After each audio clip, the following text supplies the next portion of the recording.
Chapter 506. Looking at his daughter's depressed look, Chun-Chi's heart suddenly clenched.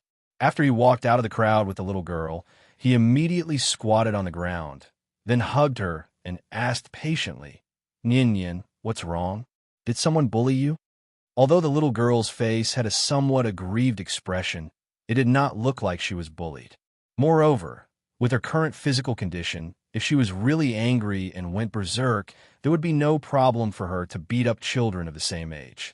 Therefore, the first thought that came to Chun-Chi's mind was actually, Nian was ostracized by her classmates. After all, she was a child who skipped a grade. It was normal for her to not be able to integrate into the new group in a short period of time. Chun-Chi had already mentally prepared himself for this, so he immediately began to think about how he could enlighten the little girl. A person's life was a process of constant adaptation. If she wanted to shrink back because she could not adapt to skipping a grade, how could Nian smoothly adapt to other environments in the future? He had to persuade her properly. But on second thought, Chun-Chi had an idea in his mind. But at this moment, the little girl suddenly said timidly, "Daddy, someone wrote me a letter." A letter? What letter? Suddenly hearing Nian's words, Chun-Chi's train of thought was suddenly disrupted. A letter? What did she mean? He did not react at all. The father and daughter stood by the street, staring at each other blankly. In an instant, Chun-Chi only felt a flash of lightning in his mind, and almost instantly, he vaguely understood the meaning of the little girl's words. So, he immediately squeezed out a smile, then pretended to be relaxed and asked, "Nian, who wrote you a letter? Can you show it to Daddy?" As soon as his voice fell, Chun-Chi pretended to look at the little girl with a face full of anticipation. However, what he did not expect was the little girl who had always been obedient to him, this time after hearing his words, shook her head at him for the first time. It's over. Seeing the little fellow's performance, Chun-Chi's heart sank.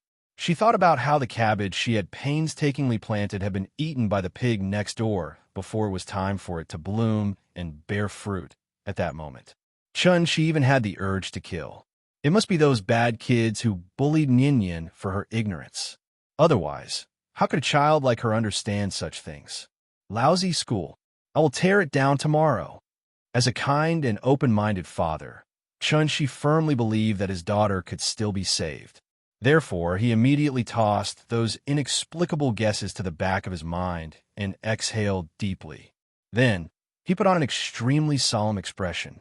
No matter what, he had to make the little guy realize the seriousness of this problem today. However, just as Chun-Chi was about to reprimand her, the little girl seemed to have suddenly thought of something and replied calmly, "I tore up the letter." Torn? Chun-Chi was stunned. Then, he took the little girl into his arms and laughed excitedly. "My youngest daughter is sensible. Well done. Well done." MD. He had long heard that children nowadays were very mature. But he also did not expect to think that children nowadays would mature to such an extent. Nian was only a little over 7 years old. Although she had skipped a grade, and her classmates were generally 1 or 2 years older than her, they were still only 8 or 9 years old children. Don't you want to watch cartoons anymore? Not playing Mobile Legends? Actually had the leisure to come and flirt with his daughter? Fortunately, Nian did not let him down. If it were not for the many parents at the school gate, Chun-Chi was afraid that he would be so excited that he would shout to the sky. Well done. Chun-Chi was very satisfied with the little fellow's way of dealing with it. But on second thought, he could not help but feel a little worried. After all, the problem of puppy love was more serious than being unable to adapt to skipping a grade. Looking at the cute little girl in front of him, Chun-Chi could not help but feel a little lost. How should he put it? In Chun-Chi's eyes, Nian was simply a child who did not even show any gender characteristics. Children were children. Children were not differentiated by gender. But now, someone had actually started to write a love letter to Nian. Although Nian tore the letter, this could only treat the symptoms and not the root cause. In fact, Chun-Chi was very clear in his heart. As the child continued to grow up, Nian's charm would only increase. Just like Ying in the past, the grown-up Nian only needed to stand there, and it should be enough to attract the attention of all the opposite sex nearby. Now that the first love letter had appeared, there would definitely be a second one, a third one, and even countless of them. Then there was a problem. As a parent, what should he do? Even when he was besieged by the four immortals, Chun-Shi was not so nervous. He frowned tightly and kept telling himself not to think too much, but he still could not help but think of the worst. Some things, the more he thought about it, the more terrifying it was. Chun-Shi frowned and didn't say anything. The little girl waited for a long time. After seeing that her father was still frowning, she tilted her head slightly and pondered. She was a very smart child and naturally knew what her father was worried about. Therefore, after hesitating for a moment, Ninian took the initiative to hug Chun-Shi's neck and said softly, "Dad, don't worry. I won't fall in love at a young age." Chun-Shi subconsciously swallowed her saliva. He was still hesitating on how to bring it up, but he did not expect the little girl to take the initiative to mention this issue. A child who was just over 7 years old actually discussed the topic of puppy love with her parents. Such a scene, just thinking about it, would feel a little awkward and strange. Ninian, do you know what puppy love means? I know, there used to be a lot of people in our class who fell in love at a young age, but I didn't tell the teacher. Really? Chun-Shi was shocked. Obviously, the class that the little girl mentioned was the first year, second class. A first-year child learned how to fall in love. What was going on with this world? It had to be said that Chun-Shi's worldview was greatly impacted. But on second thought, he was a little relieved. The situation should not be as serious as he thought. After all, the information on the internet was too advanced now. The amount of information that children could obtain was far more than children in the 80s and 90s. Naturally, they would know more than children in the 80s and 90s. Falling in love was a popular word at the moment. Children were very curious, so naturally, they would learn this slightly novel way of getting along with each other from various channels. Coupled with the special nature of the school environment, it was not surprising that there were many young couples in a class under the vicious influence of spreading rumors. Chapter 507. Ninian, if at this point, Chun-Shi could not help but pause. After hesitating for a moment, he nervously probed, "If you have someone you like in the future, you know what it means to like, right?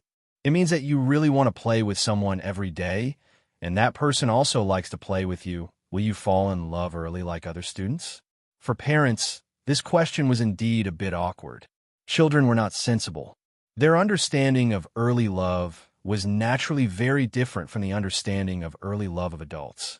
In fact, for children under the 4th grade to fall in love early, at most, it was a hazy good feeling. And this kind of good feeling was very easy to change.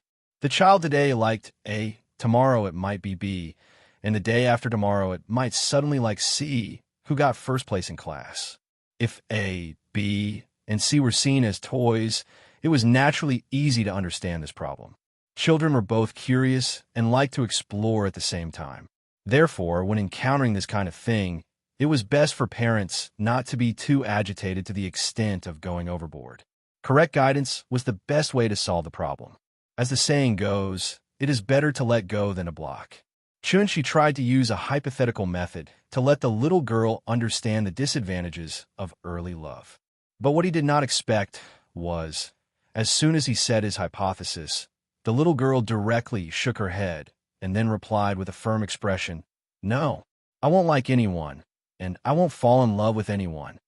Hearing this, Chun-Shi could not help but ask, "Are you so sure?" "Why?" "Because they are too stupid. I don't like to play with them." Looking at the little girl's expression of disdain, Chun-Shi suddenly understood. So, she thought that her classmates were too stupid, so no one could enter her eyes at all? Although Wen and Mingming are also very stupid, but they have always been my best friends, so I don't dislike them. Also, I know what it means to like. If puppy love means two people are together all day long, then if I play with Wen and Mingming every day, isn't that also early love? We're not dating. We're good friends. So, Dad, your example is wrong. After hearing his daughter's reasonable rebuttal, Chun-Shi couldn't help but be speechless. But on second thought, it was as if he had heard something happy. After laughing and shaking his head, he stretched out his neck and kissed the little fellow's face heavily. Muah. The little fellow was preoccupied with expressing her views on puppy love. Suddenly, she was ambushed by Chun Shi and immediately forgot what she was going to say next. "Daddy, you're so annoying." After saying that, the little thing buried its head in Chun Shi's shoulder, seemingly a little shy. "Silly child, are you shy now?" After today's conversation, Chun Shi finally realized Nyan was really starting to grow up. Time is always relative. Now, let's rewind time to 1 month ago. After a period of hurrying, Cheng Hua and Yi successfully arrived at the Supreme Palace enclosure on the 3rd day after they set off. Chun Shi didn't have the habit of showing off in front of children, so the two of them didn't know that Chun Shi had caused a ruckus in the Jade, clear grotto heaven. They also didn't know that the Tuoba family had suffered heavy losses because of it. As the instigators of all this, the two brats only had the chance to visit home after leaving home for almost a year. Thus, just as the cloud-piercing shuttle flew into the sky above Ning province, Yi couldn't contain his excitement anymore. He jumped off the cloud-piercing shuttle and flew as fast as he could to the Dongfang family. He had already discussed with Cheng Hua beforehand. Everyone would go back to their own families and find their mothers. 3 days later, they would meet here and head back to Earth together. The 3 great families of Ning province were the Xianyuan family, the Dongfang family, and the Tuoba family. In terms of status, the two of them actually had very high positions in their families. But it was also because of this that the pressure they faced far exceeded that of their peers. Cheng Hua could be used as an example. His father was Jinryo, one of the 8 great elders of the Xianyuan family.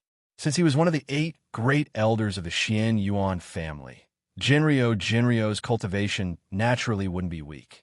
In reality, Jinryo, who was in the early stage of soul formation, was already more than 800 years old. Immortal cultivators had long lifespans, but when it came to bearing children, they were far inferior to mortals. As the saying goes, the unseen world has its own will. Under the influence of the laws of heaven and earth, the higher one's cultivation, the lower their chances of bearing children. Jinryo had 9 sons and 4 daughters in his life.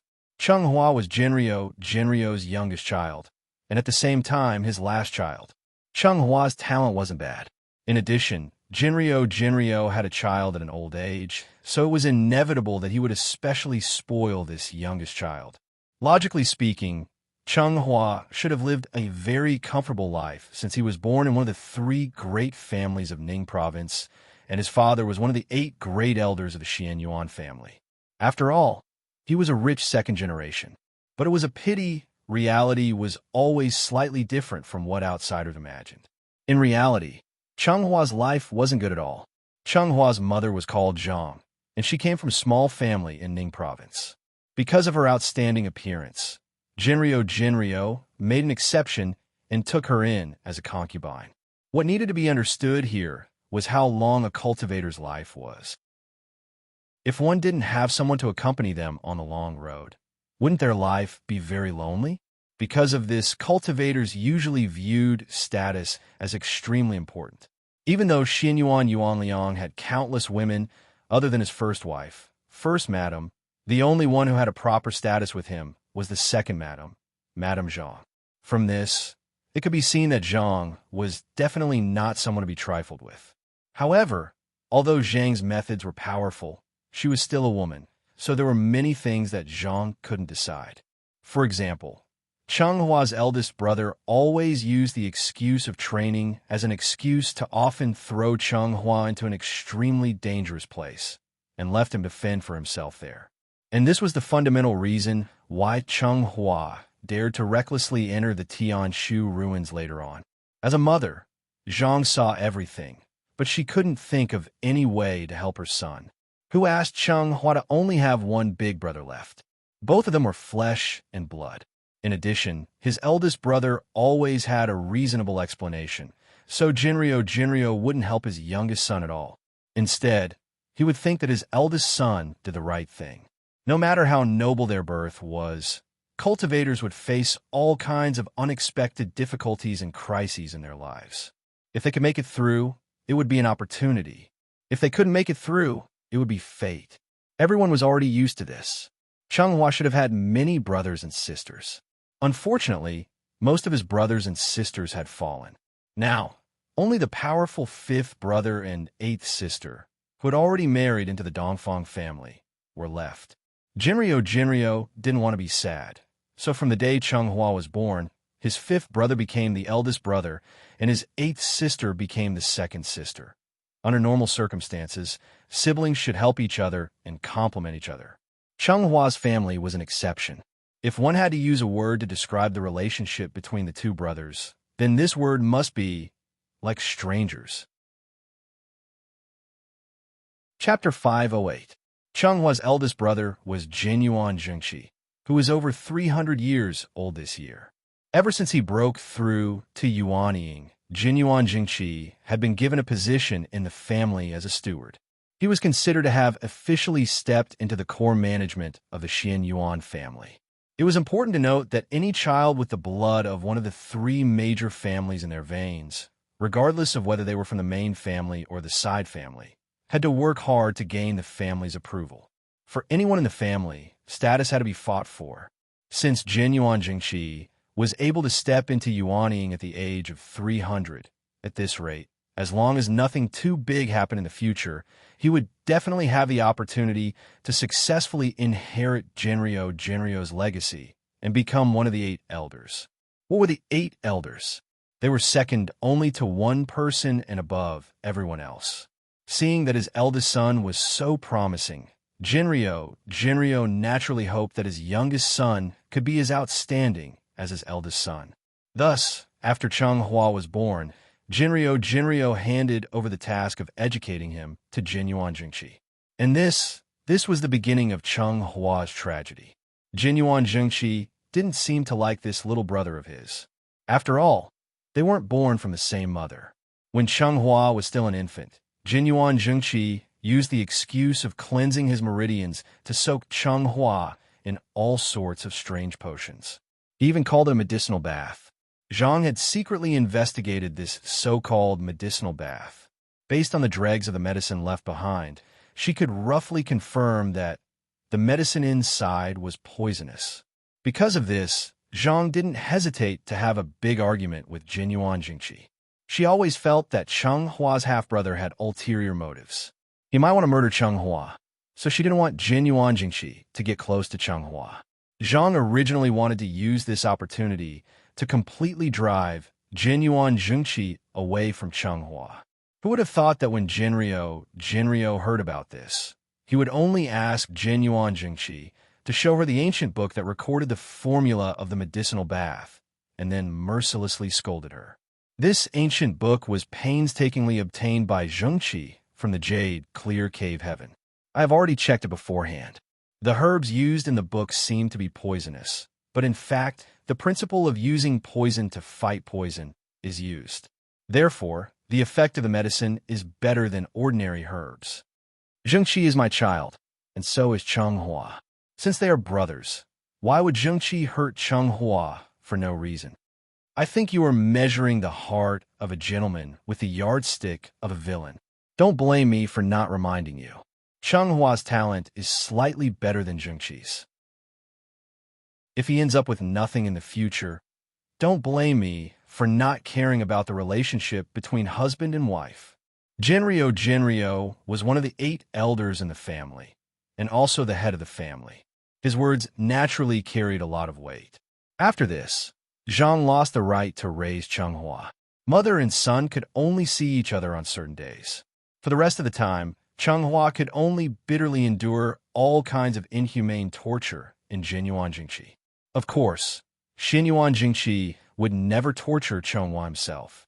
He would only be like a god who was high up in the sky.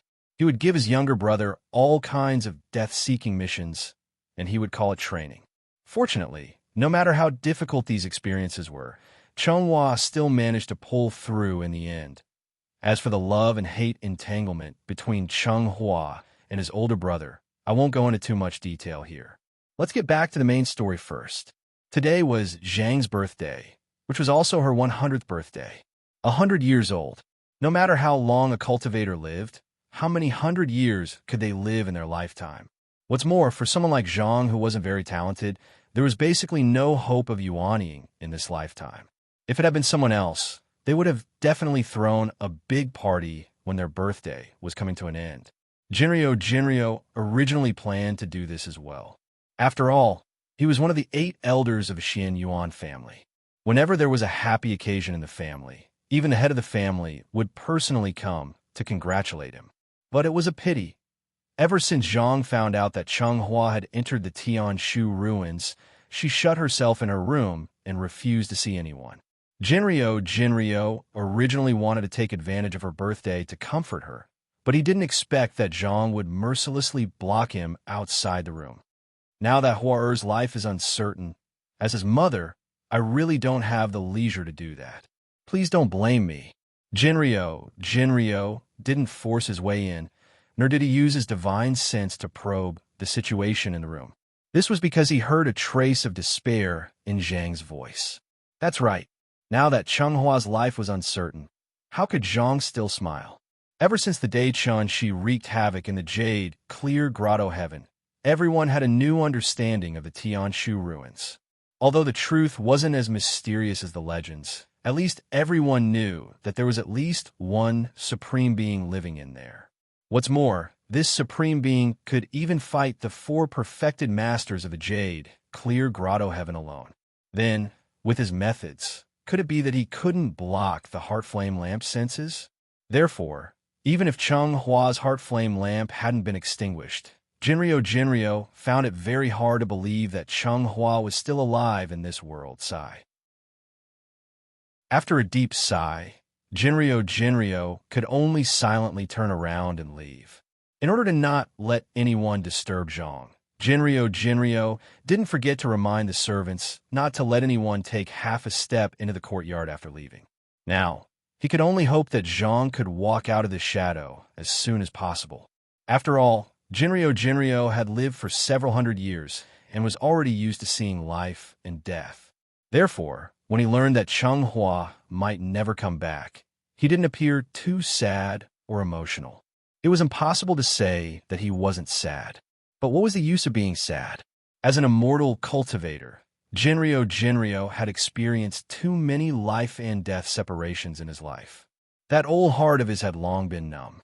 But it was precisely because his heart had long been numb that Jinryo didn't know it all.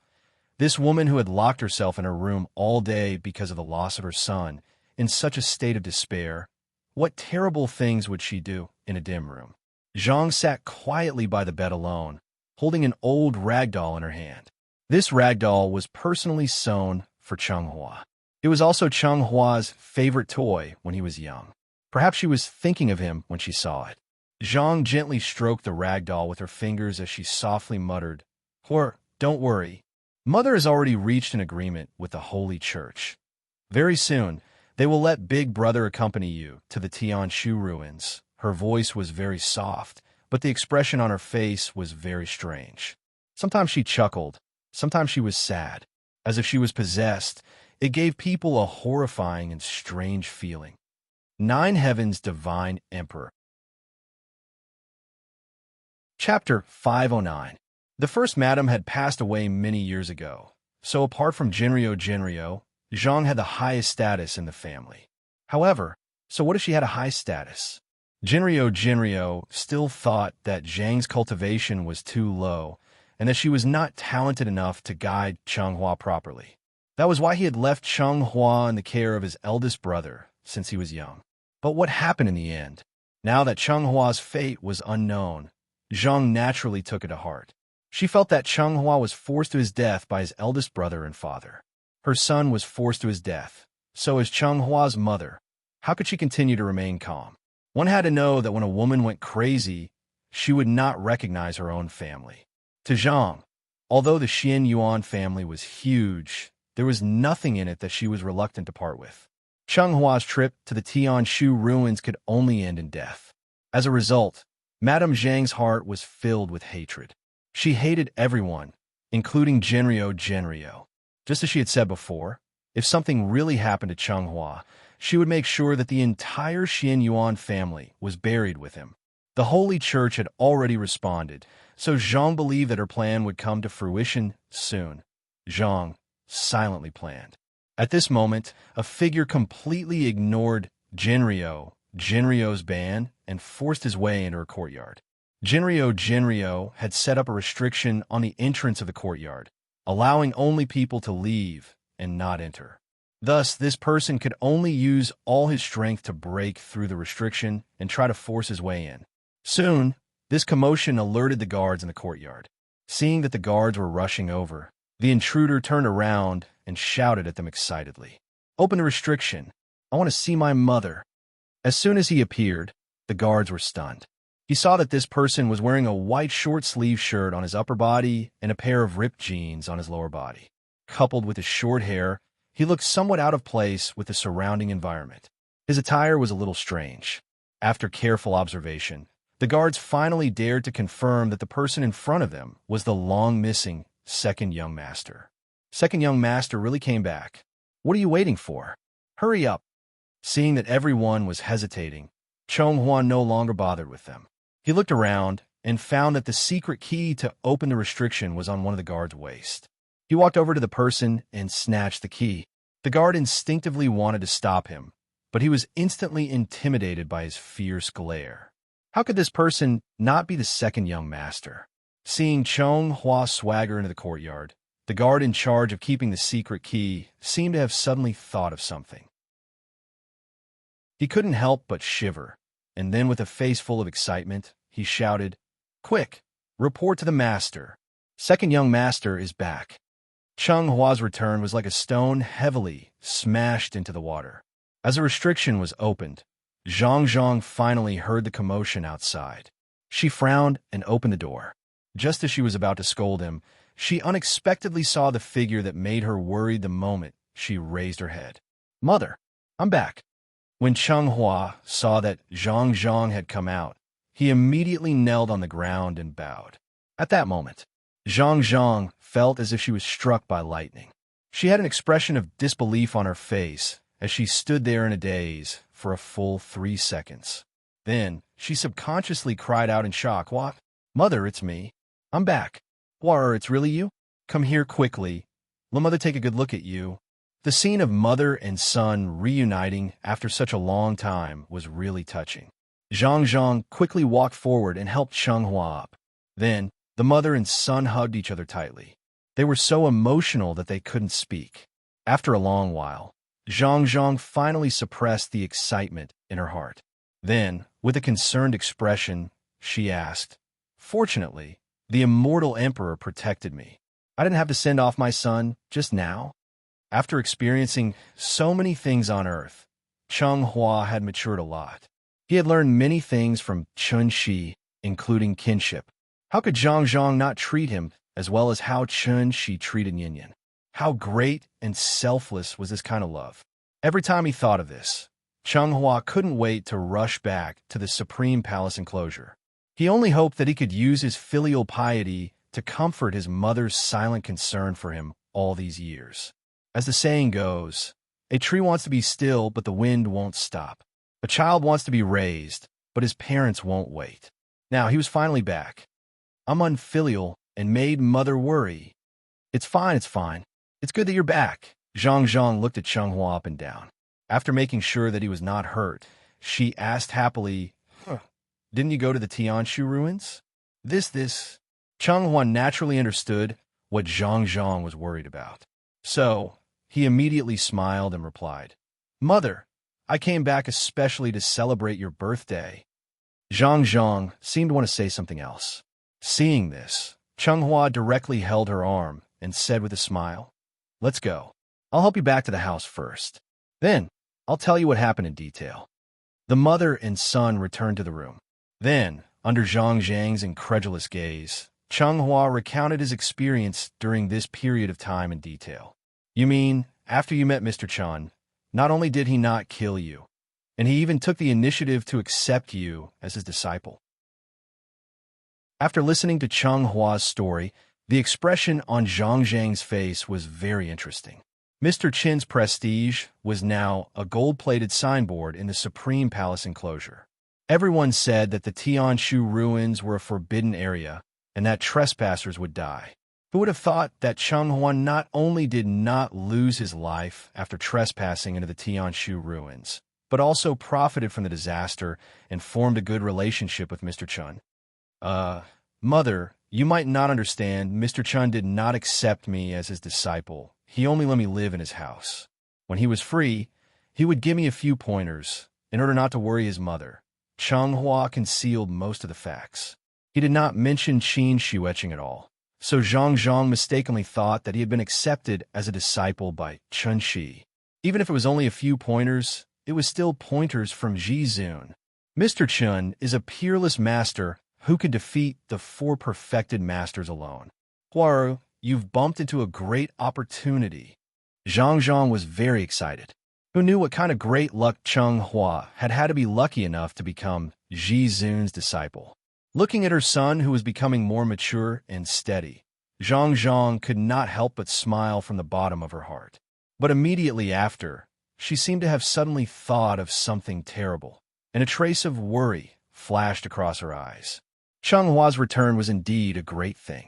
But what should she do with the Holy Church? Unilaterally break the contract? Would she dare? Thinking of this, Zhang Zhang's heart could not help but sink, and she instantly became a little worried. Cheng Hua was immersed in the joy of reuniting with his mother, so he did not notice the strange look on Zhang Zhang's face. He thought that Zhang Zhang was blaming him for trespassing on the Tianshu ruins, so he was thinking of something to say to make his mother happy. But at this moment, there was a sudden commotion outside the courtyard. A large group of people was seen hurrying towards Zhang Zhang's room. The leader was Genrio.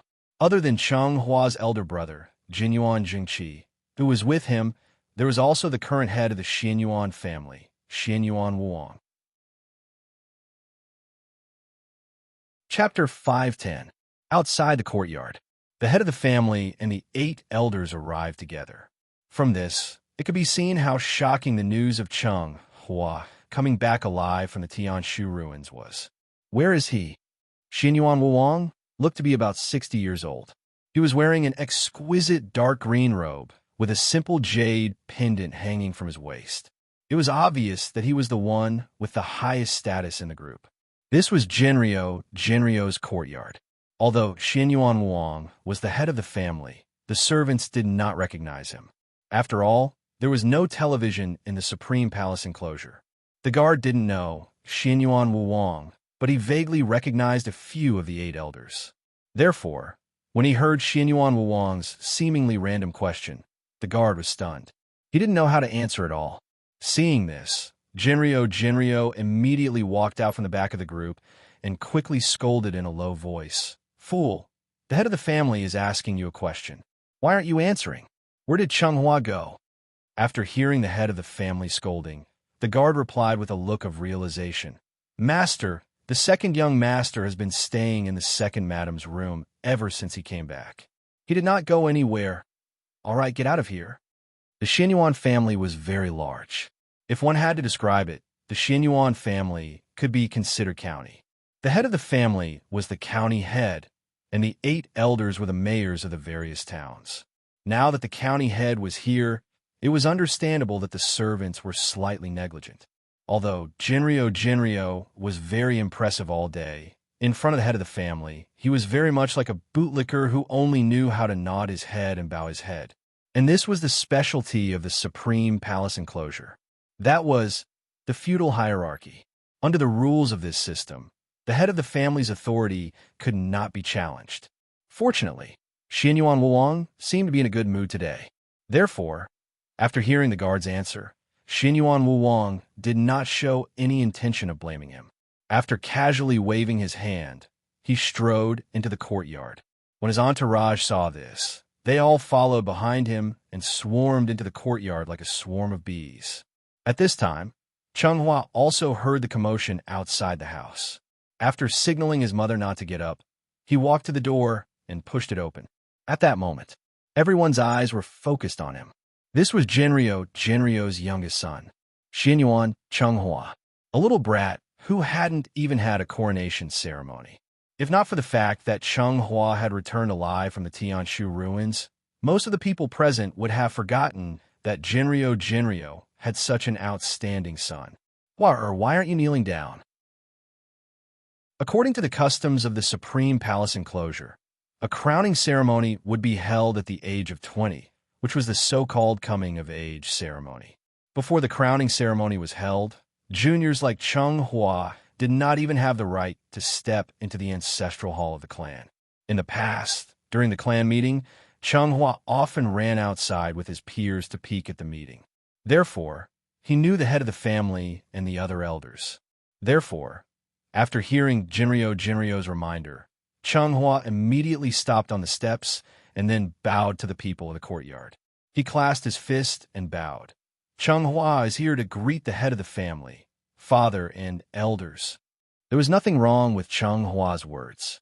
However, his behavior was obviously very problematic. In front of the head of the family, as a junior, how could Cheng Hua not kneel? This was a great crime of disrespect. Jinryo saw all of this, but as a father, he could only be anxious at the side and did not dare to say anything to remind him. Could it be that he had to remind the head of the family to punish Cheng Hua for his great disrespect? Jinryo was very anxious in his heart. That was because he did not know that Cheng Hua had changed. Cheng Hua had been by Chen Shi's side for too long and had also lived for a long time in modern society. Therefore, unknowingly, Cheng Hua's understanding of this world had undergone a great change. The two of them are also human. Everyone is equal. It's just a meal. What's the big deal? Come. Sit down and eat together. Try my cooking. Qin Shuiqing did not allow the two of them to take half a step into the inner courtyard, but Chen Shi opened his mouth and let the two of them directly sit at the dining table. This was just a small matter, but this small matter left an extremely deep impression on Cheng Hua. From the daily diet to the leisure time, Chen Shi's every move affected him and Yi almost all the time. The reason why they did not notice anything unusual in the past was that the two of them had not returned to the Supreme Palace enclosure yet. It was also because of this that when Cheng Hua returned this time, he realized that he seemed to be somewhat out of tune with the things around him. It was not that he did not know etiquette. It was purely that he did not want to kneel. Why are you kneeling? Stand up. Haven't you heard that men have gold under their knees? Stand up straight for me. At this moment, Cheng Hua's mind was filled with a myriad of thoughts. So much so that he even started to miss Earth. Xinyuan Wuong did not know what Cheng Hua was thinking. Moreover, he did not know what Cheng Hua was thinking at all. Yuan Liang, lead the way. Let's talk somewhere else. Xinyuan Wuong came here today with a purpose, so he did not want to waste too much time on these trivial matters. At his command, the master let Jinryo lead everyone to sit in the main hall of the courtyard one by one. After that, in front of everyone present, Cheng Hua repeated everything he had just said to Zhang. His reaction was more or less the same as Zhang's. After everyone heard that Cheng Hua had been living in Mr. Chen's house all this time, the expressions on their faces were as interesting as it could be. After Cheng Hua roughly recounted his experience, he stood to the side and quietly waited for the master to ask questions. After pondering for a while, the master frowned and asked softly, "In other words, Mr. Chen has already taken you in?" It was no wonder that everyone understood this. After all, the Supreme Palace enclosure was not Earth.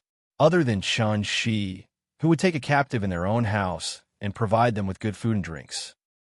Master, Mr. Chen did not take me in as a disciple.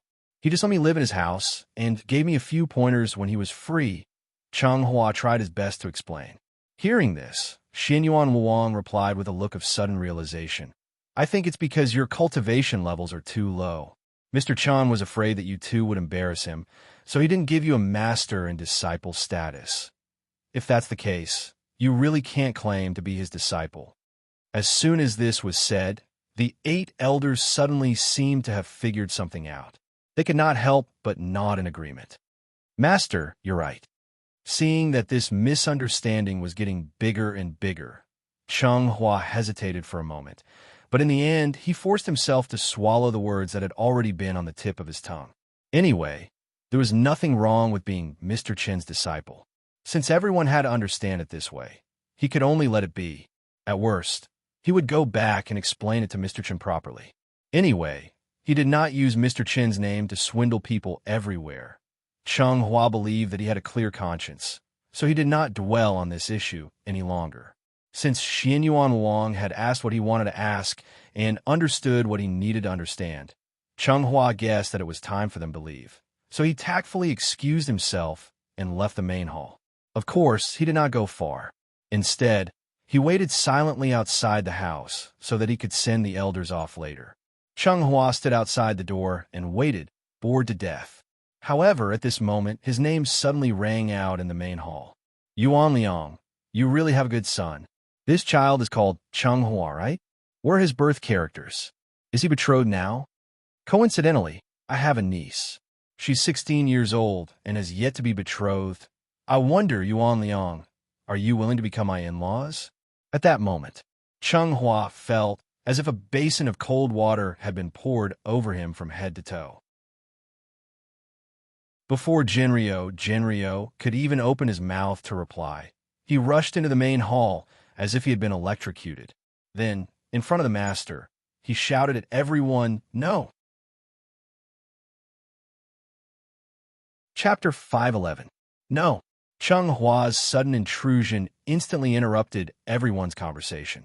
Looking at his nervous and agitated expression, the patriarch did not directly reprimand him for his lack of manners. Instead, he asked with a smile, why not? At that moment, everyone's eyes were focused on Cheng Hua. That's right, why not?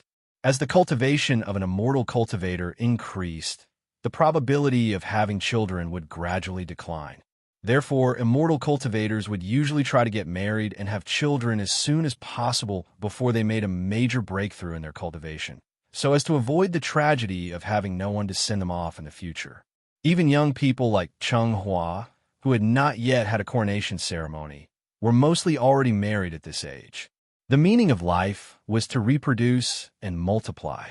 In the words of the ancient people, there were 3 ways to be unfilial, and the worst was to have no descendants. Because his eldest brother, Jinyuan Zhengqi, had already gotten married and had 2 sons, Jinryo did not urge Cheng Hua to get married and have children. He had originally planned to wait until after Cheng Hua's coronation ceremony to find a good family for Cheng Hua. Who would have thought that? After Cheng Hua's trip to the Tianshu ruins, he had become a hot commodity in everyone's eyes. In addition to a few elders who expressed their desire to become in-laws with him, it seemed that even the patriarch had this intention. Since ancient times, regardless of the social system, marriage was the most common way to establish relations. Since Cheng Hua had the title of supreme disciple, wouldn't a marriage alliance with him mean that they would suddenly have a huge backer behind them? Even if they accidentally provoked the 4 great spiritual masters of the Jade, Clear Grotto Heaven in the future, the 4 great spiritual masters would probably be a little more lenient on account of Great Supreme Master Chen. Therefore, even if Cheng Hua's behavior was a little rude, no one had the intention to blame him. Instead, they smiled and sized up Cheng Hua. After hearing the patriarch's question, Cheng Hua could not help but be stunned. He did not know why he objected to this suggestion. After all, cultivators were different from mortals. It would not be an exaggeration to describe the life of an immortal cultivator as a wandering and magnificent life. For immortal cultivators, the concept of home was more like an organization that they could rely on, since a man could have 3 wives and 4 concubines. In other words, a woman could naturally have 3,000 male companions. The so-called love was stronger than gold and unswerving until death. This kind of thing did not work in the Supreme Palace enclosure at all. Cheng Hua hesitated, not knowing how to answer the patriarch's question. Seeing this, the clan head laughed and said, "Could it be that you already have someone in mind? Which family are you from? If you don't mind, this old man could be a matchmaker for you." After hearing the patriarch's words, Cheng Hua couldn't help but think of a cold and aloof figure. However, as that figure became clearer and clearer in his mind, Cheng Hua couldn't help but shudder. Then, he quickly replied, "Thank you for your concern, Patriarch. It's not like I have someone in mind. It's just that. At this point, Changhua couldn't help but pause for a moment. Then, as if he suddenly thought of something, he couldn't help but quickly add, "It's just that I haven't reached the age of one yet. That's why I haven't considered the personal matters of my children before. Now that I've suddenly heard the elders mention this matter, I can't help but feel a little uneasy in my heart. I hope the elders won't blame me." Since they were talking about marriage, Changhua naturally had to act like a junior. Anyway, they were all family. There was nothing wrong with him calling himself the grandson in front of the patriarch. Using the reason that he was underage, Changhua tactfully rejected the good intentions of the elders. But what he didn't expect was, after hearing his words, the patriarch still laughed and said, "The coronation ceremony is just a kind of ceremony. It just so happens that tomorrow is the 15th of the first lunar month. When the time comes, come to the ancestral temple, and this old man will personally crown you." How about it? Because there were too many people in the Xian Yuan family, the coronation ceremony didn't happen immediately after the age of 20. Instead, it had to be done in batches. Usually, it would be chosen at an auspicious time, and the elders and deacons would perform the ceremony for the juniors. The higher the status of the person in the family, the more grand the coronation ceremony would be. For Changhua to have the patriarch personally crown him in the ancestral temple was already a privilege that only the direct bloodline of the Xian Yuan family could enjoy. Jinryo relied on his cultivation to become one of the 8 elders. So, in terms of bloodline, Changhua is far from being qualified to enter the ancestral temple. Therefore, it could be said that the patriarch of the Xian Yuan family was giving Chunshi enough face. Seeing that the patriarch had said so, the elders all nodded in agreement. Seeing this, Changhua seemed to be a little unwilling to give up and said, "When I left Tianshu, I promised Mr. Chan that I would only be back for 7 days. So, this marriage, Changhua struggled hard. However, before he could finish his words, the patriarch interrupted him. 7 days? That's enough. When your wedding is over, I'll send someone to escort you all the way back to Tianshu. How about that? Let's settle this matter then. Yuan Liang, I'll leave this matter to you. Tomorrow morning, I'll perform the coronation ceremony for your good son at the ancestral temple." There was no room for negotiation at all. After saying this, the patriarch left the courtyard with his people. Only a dumbfounded Changhua was left behind, as well as his excited old father. Coronation ceremony, marriage. At the same time, the status of the family rose sharply. Ever since Changhua and Yi returned home, everything they experienced was so similar. The Tuoba family had already fallen. So, how could the Xian Yuan family and the Dongfang family, who were also the 3 major families of Ningzhou, not be prepared at all, no matter what the relationship between the 2 of them and Mr. Chun? In short, it would not be wrong to please the 2 of them. Therefore, after the 2 of them went through a series of friendly greetings, they were pushed into the ancestral temple in a daze under the gaze of thousands of people. From a moment the 2 patriarchs personally held the coronation ceremony for the 2 of them, Changhua and Yi officially set foot on the peak of their lives.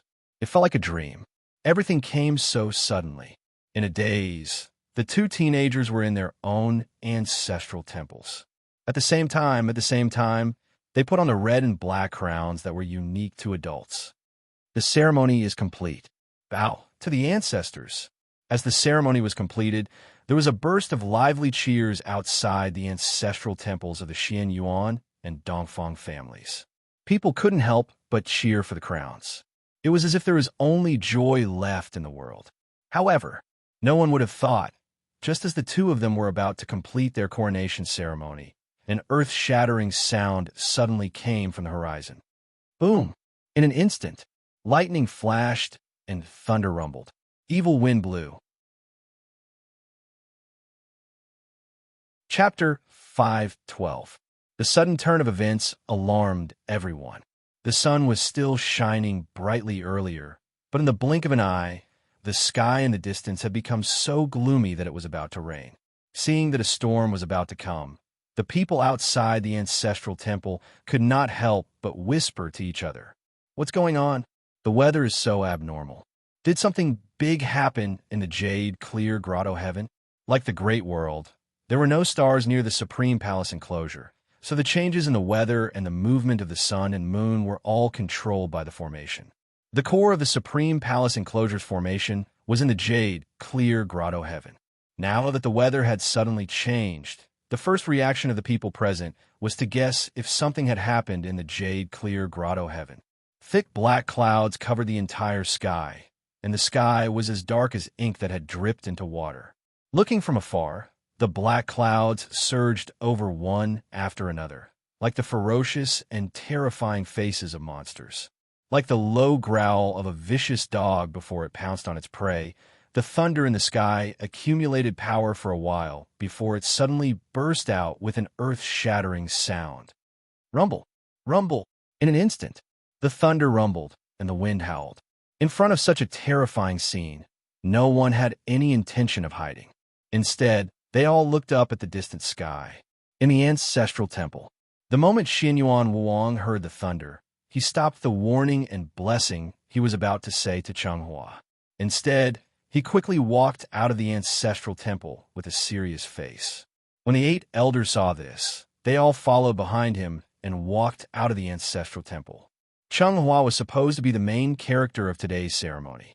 However, the moment the thunder sounded, he completely became a side character that no one cared about.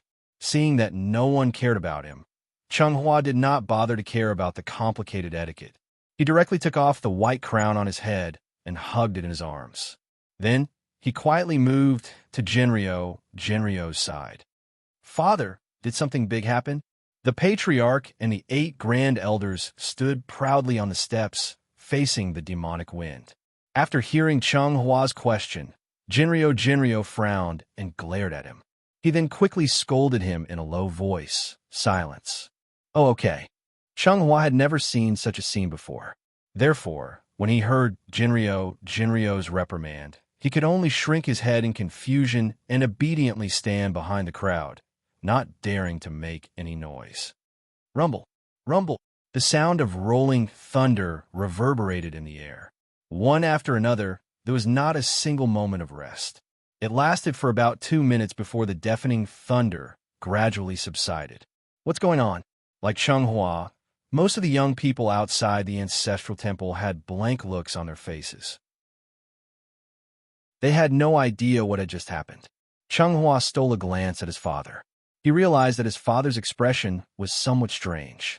There was a hint of nervousness, excitement, and even a hint of excitement. Could it be something good was about to happen? In the past, Changhua would not have the right to stand on the steps outside the ancestral temple. Today, he had a rare opportunity to do so. Naturally, he wanted to experience the feeling of standing at the top. However, at this moment, the patriarch of the Xianyuan family and the 8 grand elders who were standing at the front suddenly knelt on one knee and shouted in unison, "Yes, Zhenren!" Seeing this, Changhua was stunned. This was because he had no idea what had just happened. Seeing the patriarch of the Xianyuan family and the 8 grand elders kneeling on the ground, Changhua was stunned for a moment. He could only follow suit and kneel down immediately. However, the moment he knelt down, the patriarch of the Xianyuan family and the 8 grand elders stood up again. This was great. Changhua did not know whether he should kneel or stand now. Forget it. This is fate. It can't be changed. Yuan Liang, explain to this child first. If Mr. Qin wants to blame someone in the future, I don't think you'll be the one to blame. The dark clouds in the sky did not disperse, and the thunder stopped. The patriarch of the Xianyuan family looked at Changhua with a complicated expression and shook his head gently. Then he led the rest of the elders back to the ancestral temple. Explain? Explain what? Hearing this, Changhua could not help but feel confused. He was about to ask when Jinryo's voice suddenly rang in his head. It was a voice transmission. His father was transmitting a voice transmission to him. After listening to Jinryo's explanation, Changhua finally understood what had just happened. So, the thunder just now was not a natural phenomenon. It was caused by the thunder drum of the jade, clear grotto heaven. The so-called thunder drum was a special method used by the Jade, clear grotto heaven to transmit information to the various forces in the Supreme Palace enclosure.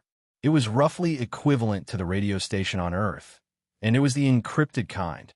Only when one's cultivation reached a certain level could they hear the message that the Jade, clear grotto heaven wanted to transmit from the thunder. The reason why the Jade, clear grotto heaven suddenly sounded the thunder drum today was completely because a grand event that happened once in 100 years was coming. What was a grand event? The meeting of the three enclosures was a grand event. Changhua had heard many rumors about the three enclosures since he was young.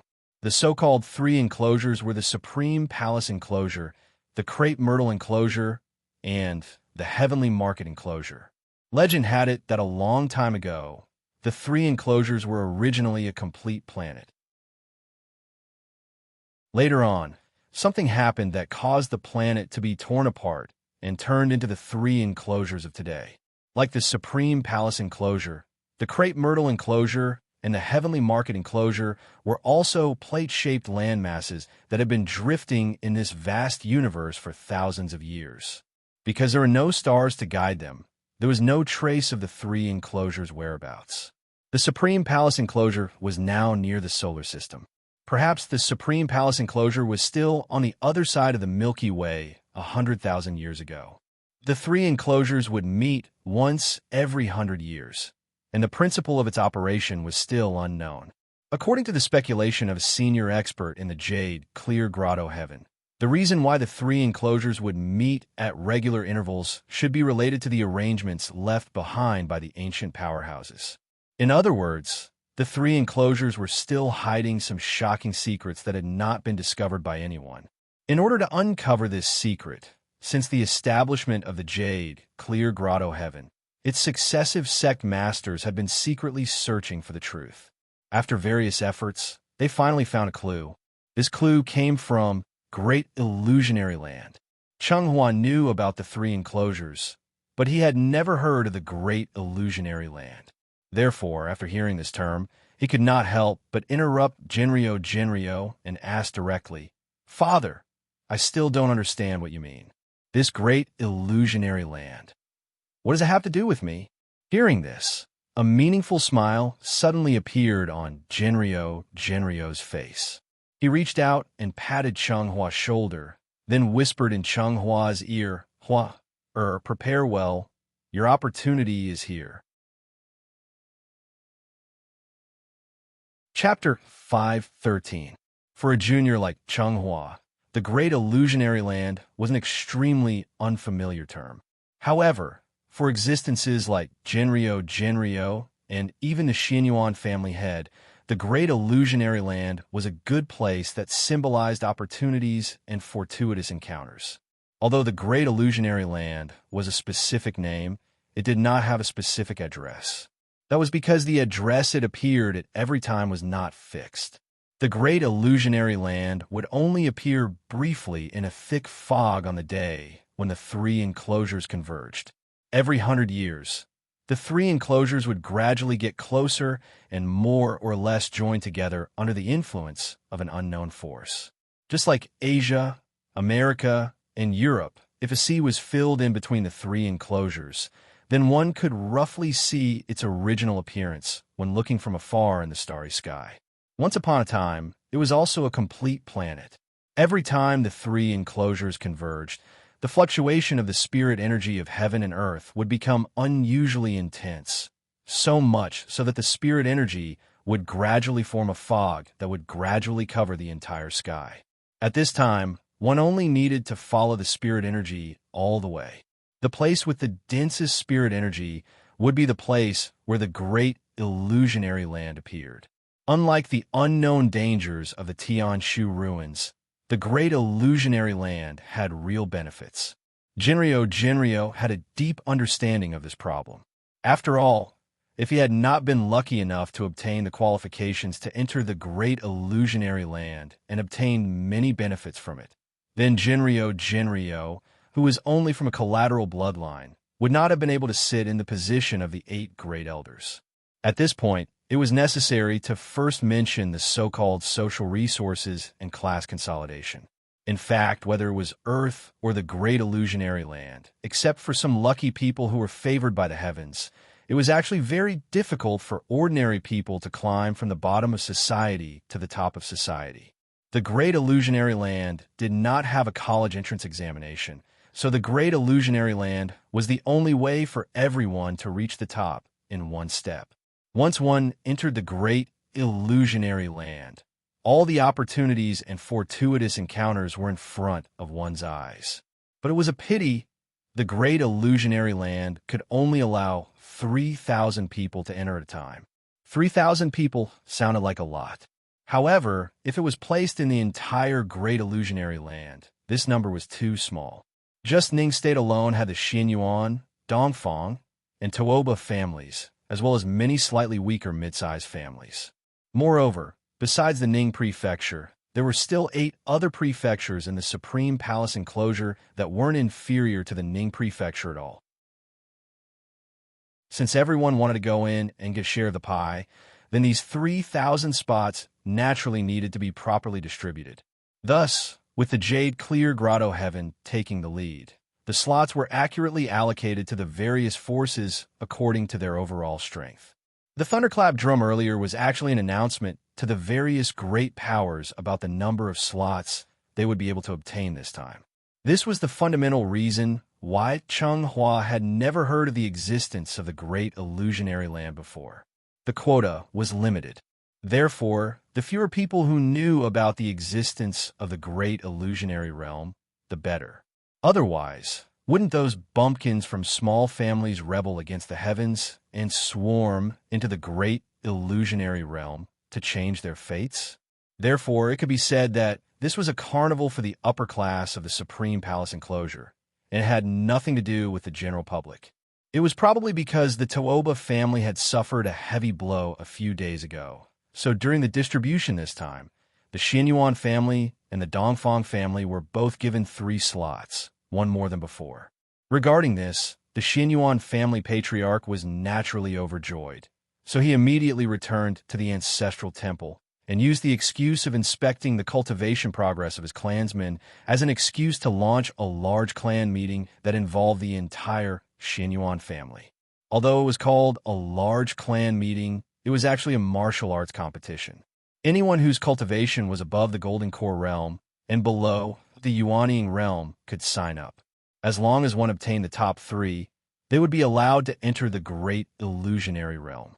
What needed to be mentioned here was there was no requirement to enter the great illusionary realm. Even the Yuanying and soul formation cultivators could enter at will. However, as long as one soul formation cultivator entered the great illusionary realm, then the 3,000 spots would immediately be reduced to 2,000, or even less. According to past experience, it was basically certain that the benefits of entering the great illusionary realm with 3,000 golden core cultivators were the greatest. Therefore, the golden core cultivators became the key targets of the various forces. Only the strongest among them were qualified to enter the great illusionary realm. Cheng Hua's cultivation was only at the middle stage of the golden core realm. Logically speaking, he was not qualified to know the inside story in advance. Considering that his master was the great Supreme Chun, the patriarch could not help but place high hopes on him. After all, he was the disciple of the Supreme Chun. Although his cultivation was slightly lower, with his actual combat ability, he should not be too bad, right? However, nobody would have thought, after hearing Jinryo's words. Cheng Hua said hesitantly, "Father, can I not participate?" "What?" Jinryo looked as if he'd seen a ghost. It should be noted that the reason why Cheng Hua's elder brother did not enter the great illusionary realm back then was that there was no 3rd spot, so he could only stay in the top 3. Now that there was an extra spot, Cheng Hua actually wanted to give it up directly? Was there a mistake? Thinking of this, Jinryo only felt a surge of anger in his heart rushing to his head. However, considering that this matter could not be forced, after taking a deep breath, Jinryo forced himself to calm down and said, "Why don't you want to participate?" Mr. Chun only gave me 7 days. Seeing his father's unfriendly expression, Chung Hua could only answer honestly. After 7 days, I must return to Tianshu. Otherwise, with Mr. Chin's temperament, it's very likely that he will personally come to the Supreme Palace enclosure to ask me to return. After hearing the 3 words, Mr. Chun, Jinryo's eyelids twitched obviously. With the Tooba family as an example, nobody dared to provoke Mr. Chun in Tianshu. However, was this really going to be a waste of this opportunity? Well, you have to think carefully. Some people are willing to waste 100 years and force themselves to stay in this realm with the purpose of exploring the great illusionary land. Although you are a disciple of a supreme being, what Mr. Chun can give you may not be as much as what the great illusionary land can give you. When the 4 words great illusionary land were mentioned, Jinryo's face clearly flashed with a strange light. However, due to some unspoken agreement, he could not tell Chung Hua what exactly was in the great illusionary land. Moreover, are you so sure that you can easily win the first place and obtain a spot to enter the great illusionary land? After hearing Jinryo say this, Chung Hua was stunned for a moment. That's right. Ever since he found out that he had to compete to obtain a spot, Chung Hua's first reaction was that he could not participate. Otherwise, if he did not return to Tianshu on time, Mr. Chun would definitely be angry. In Chung Hua's subconscious mind, as long as he participated in the clan meeting, then he would definitely be able to defeat everyone and successfully obtain the qualification to enter the great illusionary land. He seemed to be a little too confident. Chapter 514. Due to the lack of time, the patriarch immediately announced the start of the great clan meeting after receiving the news from the Jade, Clear Grotto Heaven. This was a grand event that concerned the future of the Xian Yuan family. In this grand event, regardless of whether it was the Xian Yuan family's collateral bloodline, or the relatives who were related to the Xian Yuan family through marriage, or even some criminals who had violated the family rules regardless of birth or background. As long as one's cultivation was above the Golden Core stage and below the Yuanying stage, one would be qualified to participate in the Great Clan Meeting. Of course, most people did not know what the Great Clan Meeting meant because the Great Illusionary Realm was too far away for them.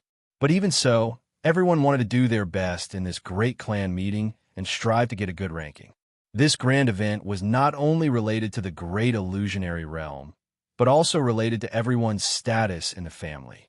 Just like how ancient emperors would always pardon the world before they ascended the throne, at this moment, it did not matter whether one was born poor or guilty. As long as they could get a good ranking in the Great Clan Meeting, they could use this opportunity to reverse their previous fate. It could be said that this was the true meaning. The fish leaped over the dragon's gate, and the sky was vast. Therefore, the Great Clan Meeting was actually equivalent to Huaxia's college entrance exam. It was even fairer than the college entrance exam. Everything depended on one's strength. Qin Xueqing had never been to the Great Palace enclosure, so she did not know how much time would be wasted on the journey from Earth to the Great Palace enclosure. The so-called 7-day deadline was just something she said casually. Regarding this, Chunxi was more magnanimous. Considering the long journey, when Chung Hua and Yiji left, he even very considerately reminded them that the 7-day deadline would start from the day they reached home. Today was the 2nd day after Chung Hua's return. He originally wanted to go home and accompany his mother, but he did not expect that as soon as he got home, his schedule would be packed. He really did not have a moment to rest. Under Jinryo's constant persuasion, Chung Hua finally signed up for the Great Clan Meeting after some hesitation. After all, it was rare for the clan gathering to be held, so he wanted to use this opportunity to see how much he had improved. If he didn't make any progress, he really wouldn't have the face to see Chunxi. Under the constant urging of the patriarch, the efficiency of the stewards in the clan instantly rose to the highest level. Therefore, in less than half a day's time, this highly anticipated clan gathering ushered in its first competition. Unlike many of the spectators, Chung Hua did not show any excitement on his face. Instead, he stood beside the ring with a calm expression, silently watching the two parties fighting on the ring. It was as if everything had nothing to do with him. What we need to take note of here is, although the entry requirements were limited to those above the Golden Core stage and below the Yuanying stage, there was no age limit. The strength of an Aura's Core stage cultivator who had cultivated for 100 years and an Aura's Core stage cultivator who had cultivated for 500 years were naturally incomparable. Because of this, many of the old fellows who had been cultivating bitterly for their entire lives, but were still unable to enter the Yuanying realm, were extremely excited when they heard that the clan leader was going to hold a clan meeting. As long as they could achieve a certain result in the meeting, the clan would definitely notice them. At that time, wouldn't the Yuanying stage be just around the corner? Everyone wanted to do their best for their own future, so the ruthlessness of this clan meeting was far beyond everyone's expectations. Perhaps it was because they wanted to eliminate the weak as soon as possible. Therefore, in the previous few competitions, there was no real sense of parity. Instead, most of the time, it was peak Aura's Core stage cultivators against early Aura's Core stage cultivators. Such a deliberate arrangement not only ensured that the peak Aura's Core stage cultivators could enter the final round with the strongest form, but also eliminated the weak as quickly as possible. Why not? However, what was surprising was that, even if it was always early Aura's Core stage cultivators against peak Aura's Core stage cultivators, there had never been a situation where the early Aura's Core stage cultivators gave up without a fight. There were even a few times when the early Aura's Core stage cultivators almost made a comeback. So what if they were peak Aura's Core stage cultivators? It was just a battle. What was there to be afraid of? Regardless of their cultivation level, everyone gave it their all in order to obtain a better ranking for themselves. If it wasn't for the clan meeting's explicit prohibition against self-detonating magic treasures, it was estimated that the arena would have been filled with crackling sounds. When night fell, Changhua finally welcomed his first battle. His cultivation was at the middle Aura's Core stage. Now that even he was on the stage, it meant that the early Aura's Core stage cultivators had basically been eliminated, and it was time for the middle Aura's Core stage cultivators. Chenghua's opponent was an elder from a collateral branch. Because the news of Changhua going to the Tianshu ruins was not publicized, most people did not know that he now had another identity. But even if he did not have the identity of the supreme disciple, Changhua was still Genryo's second son. So when he just appeared, it caused a big commotion. The patriarch seemed to be very interested in Chenghua's experience during this period, so he wanted to see what exactly he had learned under Qinshi. Therefore, after hearing the news of Chenghua's appearance, the patriarch immediately led the 8 elders to the arena where Changhua was. In the arena, Changhua and the elders stood facing each other.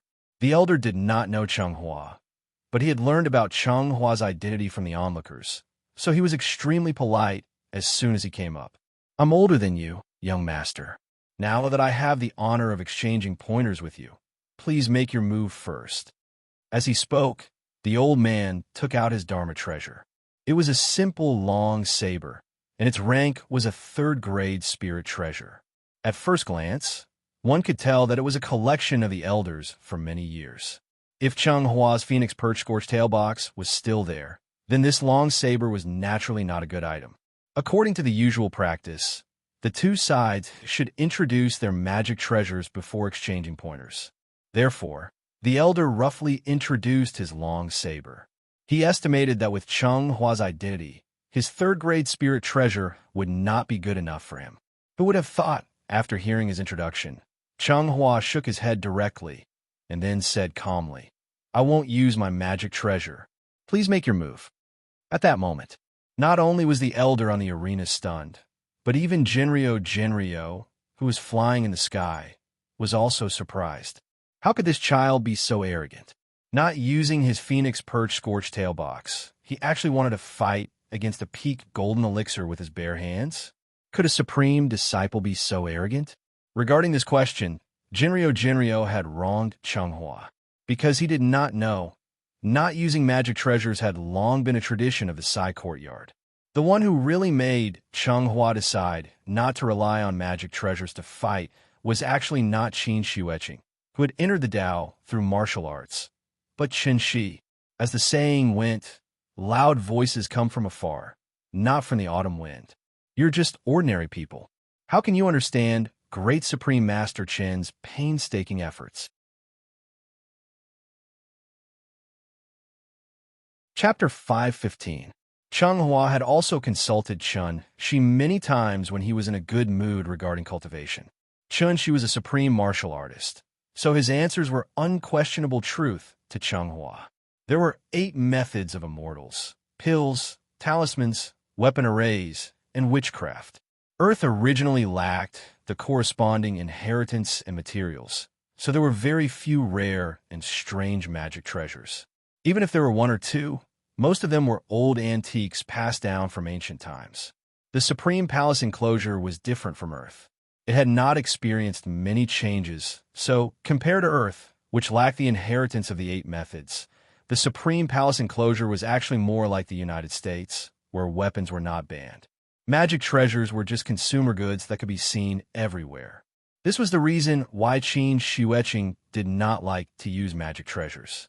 On one hand, it was because she entered the Tao through martial arts, and her body was her most powerful weapon. On the other hand, it was completely because she had never come into contact with magic treasures. Since she had never come into contact with them, how could she understand the benefits? If it was normal that Qin Shueqing did not like to use magic treasures, then Chen Shi, who also did not like to use magic treasures, was obviously a little abnormal. Cheng Hua had always thought that if the Phoenix perch-scorched tail box was still in his hands, Qin Shueqing could not possibly be his opponent. Therefore, after he was beaten up by Qin Shueqing, he had a discussion with Chen Shi about whether magic treasures were important or not. The result was naturally very obvious. From then on, Cheng Hua was infected with the bad habit of not liking to use magic treasures. In fact, with Chen Shi's current cultivation, if he really wanted to obtain a magic treasure that suited him, it would not be difficult at all. He did not even need to spend much effort to find the materials. He only needed to take a stroll in the jade, clear cave heaven with the title of Supreme Martial Artist Tianshu. There were so many treasures in there, so why couldn't he just casually pick one? As long as it was not some sect guarding treasure, would the 4 perfected masters not even give this little face? So in the end, it was just that Chen Shi himself did not want it. Just like the words he always said, there is no other reason other than the sword in your heart. Magic treasures were indeed very useful. Some magic treasures were even more powerful than the cultivator's own strength. But even so, what could they do? No matter how strong the magic treasure in his hand was, this power was still just an external force. Personal strength was the foundation of an immortal cultivator. Blindly pursuing the grade of magic treasures and neglecting one's own strength, wasn't such behavior already inferior? You don't understand? It's fine. Let me ask you the simplest question. Didn't you have a 9th grade spirit treasure previously?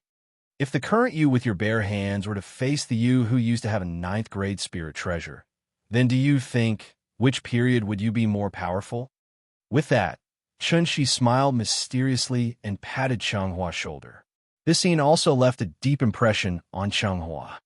Actually, this thing is just like dating. The one that suits you is the best. Though the Phoenix perch-scorched tail box is good, it does not suit you. Also, if you rely too much on external forces, other than being able to kill a few more people, it does not help your cultivation at all. So, before you truly find a Dharma treasure that suits you, I suggest that you be yourself first. After Chen Shi's advice, Cheng Hua finally understood. This sword, it was both in his hand and in his heart.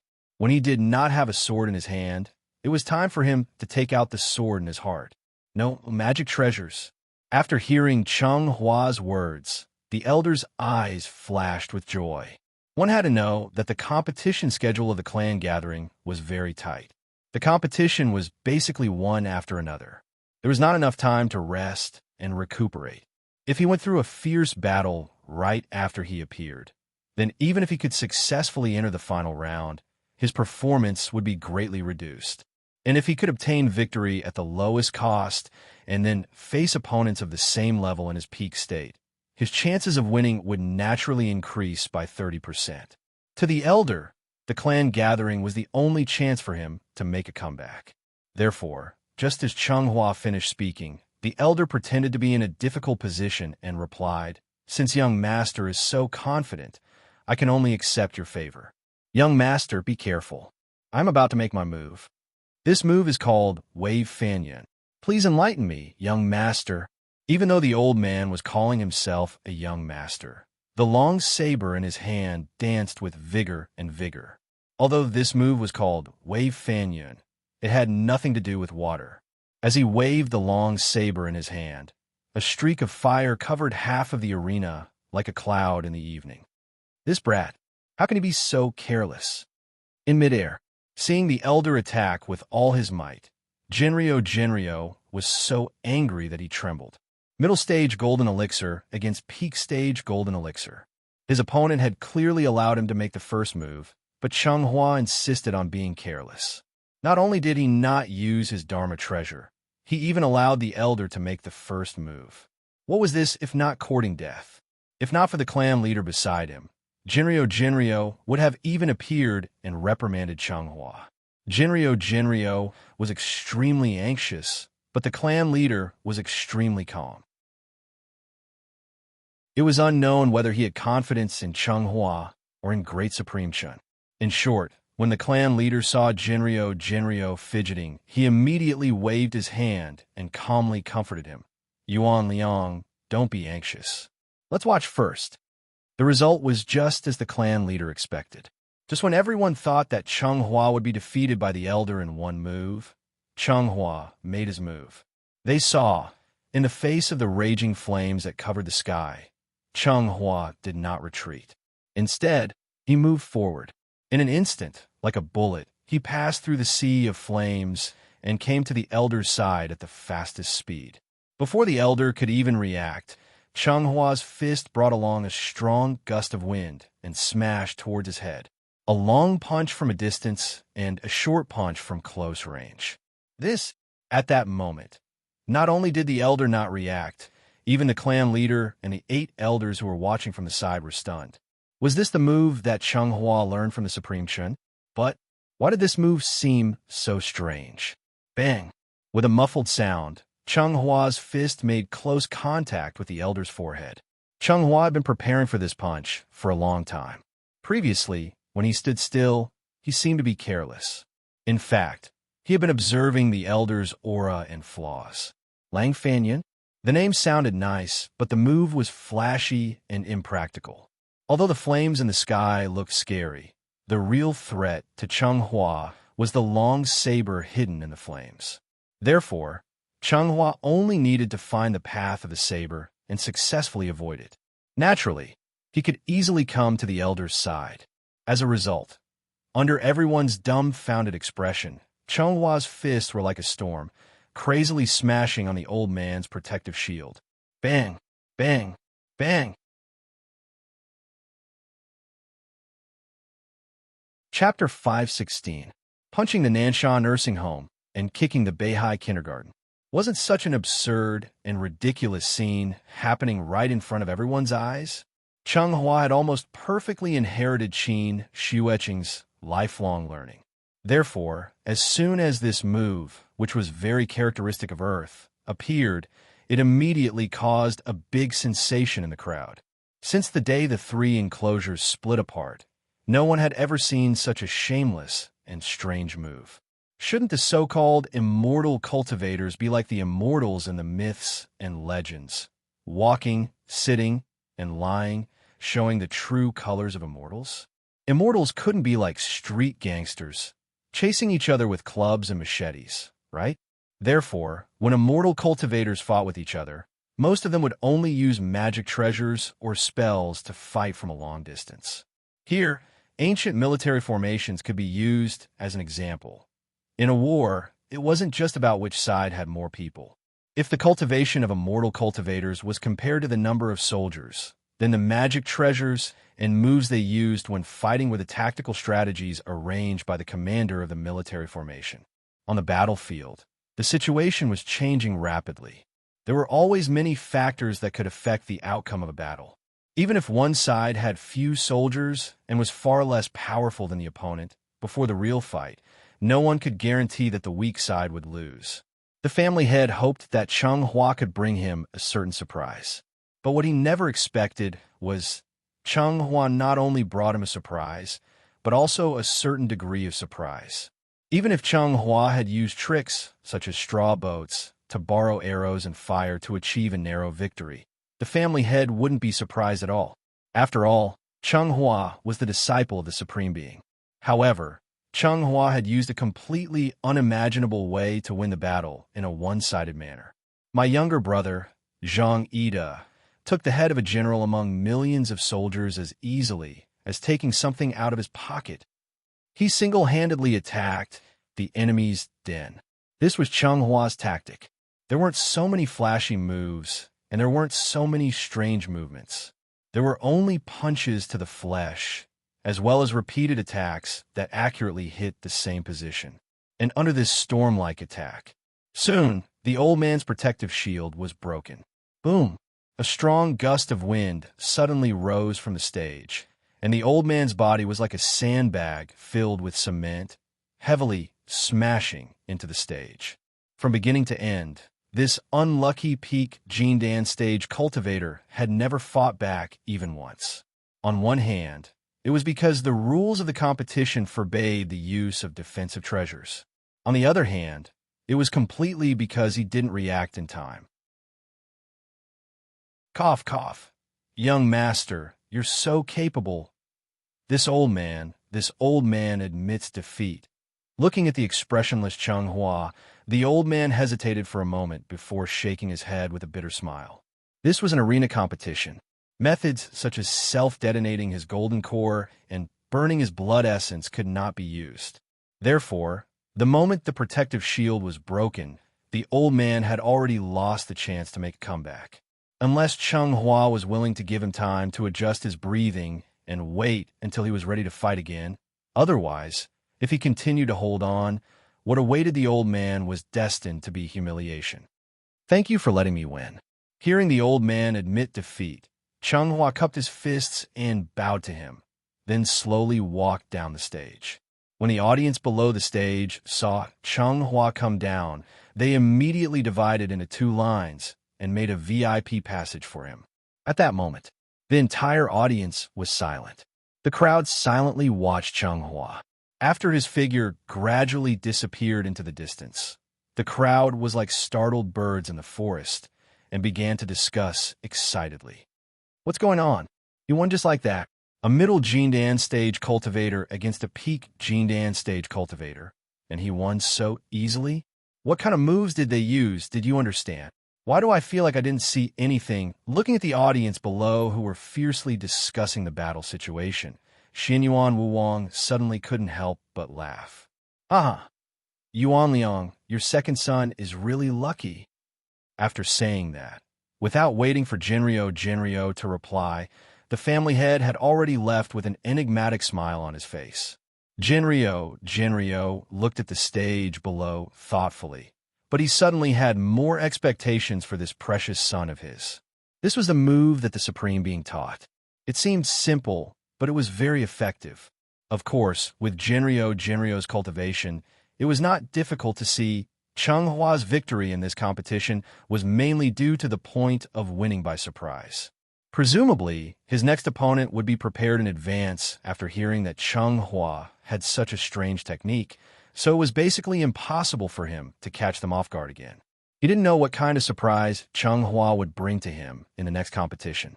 Thinking of this, even Jinryo, who had always been serious, showed a faint smile at this moment. His son had done well, and as the father, he also felt proud. Immortal cultivators did not need to rest. Therefore, from the moment it started, the gathering had to continue until the end. Following this, Cheng Hua went through another 2 rounds of competition. However, the opponents in these 2 matches were weaker than the old man from before. Therefore, Cheng Hua did not spend much effort and easily defeated the 2 of them.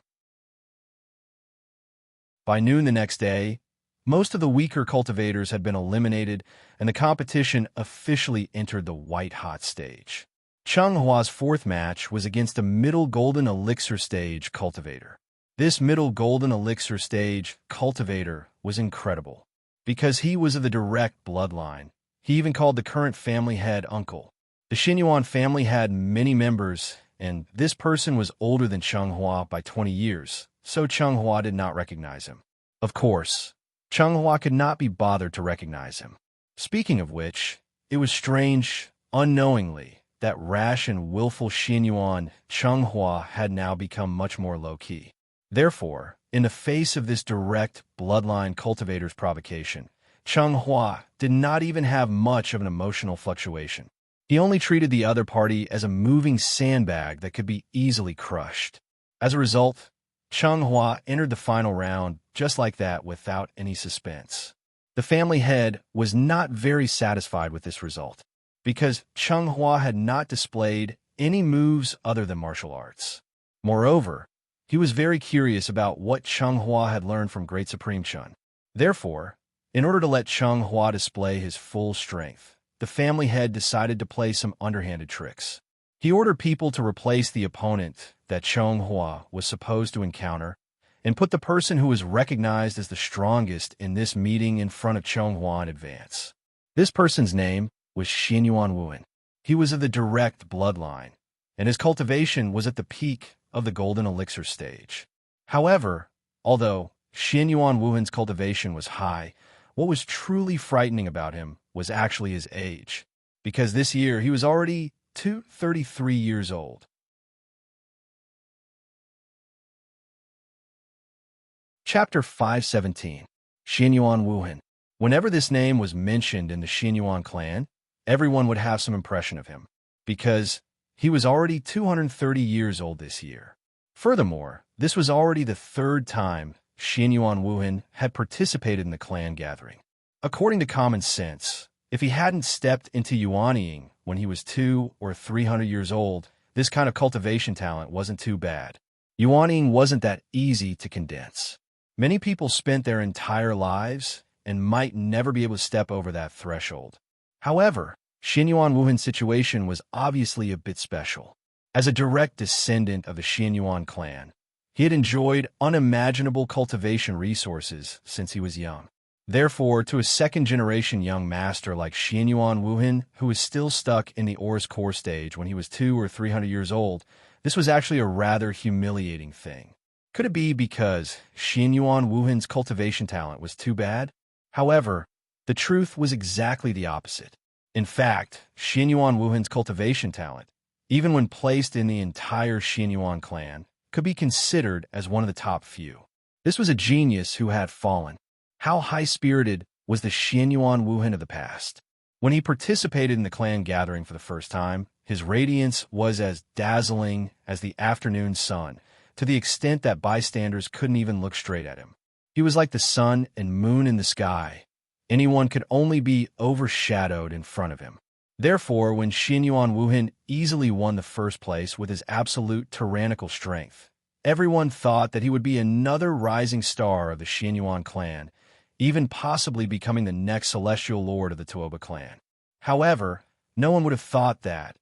In the following 100 years, Xinyuan Wuhan's cultivation actually didn't have the slightest bit of progress. When he participated in the clan gathering for the first time, his cultivation was already at the peak of the Aura's core stage. 100 years had passed. At the start of the second clan gathering, everyone actually saw his figure on the stage again. The bystanders were shocked by Xinyuan Wuhan's stagnation, but the young talents who competed with him in the same period felt even more despair and helplessness. Why did this grandson come again? Even if Xinyuan Wuhan's performance in the second clan gathering was even more outstanding, everyone only felt that everything was to be expected. In any case, if they met him again, they would just directly admit defeat. Perhaps others could participate in the clan gathering for the second or third time. Only Xinyuan Wuhan could not. 100 years ago, Chenghua's elder brother, Jinyuan Jingqi, was defeated by Xinyuan Wuhan. 100 years later, Jinyuan Jingqi had already stepped into the yuanying realm but Xin Yuan Wuhan was still stuck in the gold core realm. It was precisely because of this Xin Yuan Wuhan had completely fallen from the altar. Even if no one at the same level could defeat him, no one would submit to him from the bottom of their hearts. However, Xin Yuan Wuhan remained unmoved by the suspicions and slander of the outside world. After every clan meeting, he would disappear from everyone's sight. No one knew what he had been doing for the past 100 years, but as long as the great clan gathering began, everyone would think of this name, Xin Yuan Wuhan, because everyone wanted to know another 100 years had passed. Was Xin Yuan Wuhan still at the peak of Jindan realm? As long as he remained in the Aura's core stage, he would always be the most talked about topic. The result was just as everyone expected. Xin Yuan Wuhan came again. This was his third time participating in the great clan gathering. Along the way, many of the competitors who were unfortunate enough to meet him didn't even bother to step onto the stage and directly stood below the stage to admit defeat. And this situation continued until Cheng Hua appeared. When Cheng Hua stepped onto the stage expressionlessly, including the manager who presided over this competition, almost everyone was shocked. On the stage, after Cheng Hua stood still, Xin Yuan Wuhan, who usually didn't like to speak much, took the initiative to speak for the first time. I've seen your competition before. You have a lot of potential. Hearing this, Cheng Hua couldn't help but stare blankly for a moment. Then he smiled and said, "Thank you for your attention, Mr. Wuhan." Cheng Hua is very grateful. As the saying goes, the one who reaches the top comes first. Before an immortal cultivator was sure of the difference in seniority between them, they would usually address the other party as Mr. or Senior. Therefore, it wasn't a problem for Cheng Hua to address Xin Yuan Wuhan as Mr. The moves you used in the previous few competitions were very strange. Every move you made seemed simple, but in fact, it contained some kind of truth. Perhaps Xin Yuan Wuhan also knew why he would suddenly meet Cheng Hua, so he didn't immediately start fighting as he usually did. Instead, he took the initiative to chat with Cheng Hua. The scene didn't seem to be as hostile as people imagined. Cheng Hua was about to reply, but unexpectedly, Xin Yuan Wuhan suddenly changed the topic. He suddenly used a lifeless tone and calmly said, "But the realm of this cultivation technique isn't high. Although it's very ingenious, it's only limited to this. If you only rely on this cultivation technique, you shouldn't be able to last more than 10 moves against me. So I suggest you either directly admit defeat or take out some of your trump cards. Let me have a good feel of it. What's so special about the inheritance of the sovereign bloodline?" Xin Yuan Wuhan didn't say the last sentence in front of everyone. Instead, he used the secret method of telepathy to send it directly to Cheng Hua's ears. Obviously, this brother was very clear about Cheng Hua's background. The reason why he was willing to talk nonsense with Cheng Hua was actually entirely because of Sovereign Shun. Cheng Hua was somewhat non-committal about this. It seemed like he was being looked down upon. It didn't matter. Let's see who's the real deal then. Therefore, Cheng Hua didn't say anything more. He directly cupped his fists and bowed to Xin Yuan Wuhan. Cheng Hua, would Mr. Wuhan please enlighten me?" Cheng Hua's reaction seemed to be somewhat out of Xin Yuan Wuhan's expectations. Therefore, after hearing his declaration of war, a faint smile immediately appeared on Xin Yuan Wuhan's face. "Oh, come then." The battle suddenly started just like that. Cheng Hua's figure was like a ghost, and he instantly disappeared on the spot. Seeing that, Xin Yuan Wuhan's reaction was completely different from the opponents that Cheng Hua had encountered before. He didn't take out his own magic weapon. Instead, he imitated Cheng Hua and went up to meet him with his bare hands. Both of their speeds were extremely fast. As soon as they came into contact, there was a series of bang, bang, bang sounds of fists and feet colliding on the stage. In just a blink of an eye, the two of them had already exchanged a few blows. Although Cheng Hua had already mentally prepared himself to a certain extent before this. But at this moment, only then did he truly understand how terrifying Xin Yuan Wuhan was. Even though Xin Yuan Wuhan hadn't learned martial arts before, He was actually able to rely on his own rich cultivation and some shallow experience that he had accumulated from watching the battle before the competition to firmly suppress Changhua. Chenghua's movements were very fast, but Xianyuan Wuhan was even faster than him. Chenghua's moves were very ingenious, but Xianyuan Wuhan was able to imitate him in the blink of an eye and return the favor in an instant. This was the true peak of Golden Elixir Realm. In terms of cultivation, in terms of experience, in terms of skills, Changhua was still too young. And under the suppression of such absolute strength, he was like an unlucky person who had fallen into a quagmire. The harder he struggled, the faster he sank. When Xianyuan Wuhan gradually adapted to Chenghua's moves and gradually figured out some tricks from them, then Changhua wouldn't be far from failure.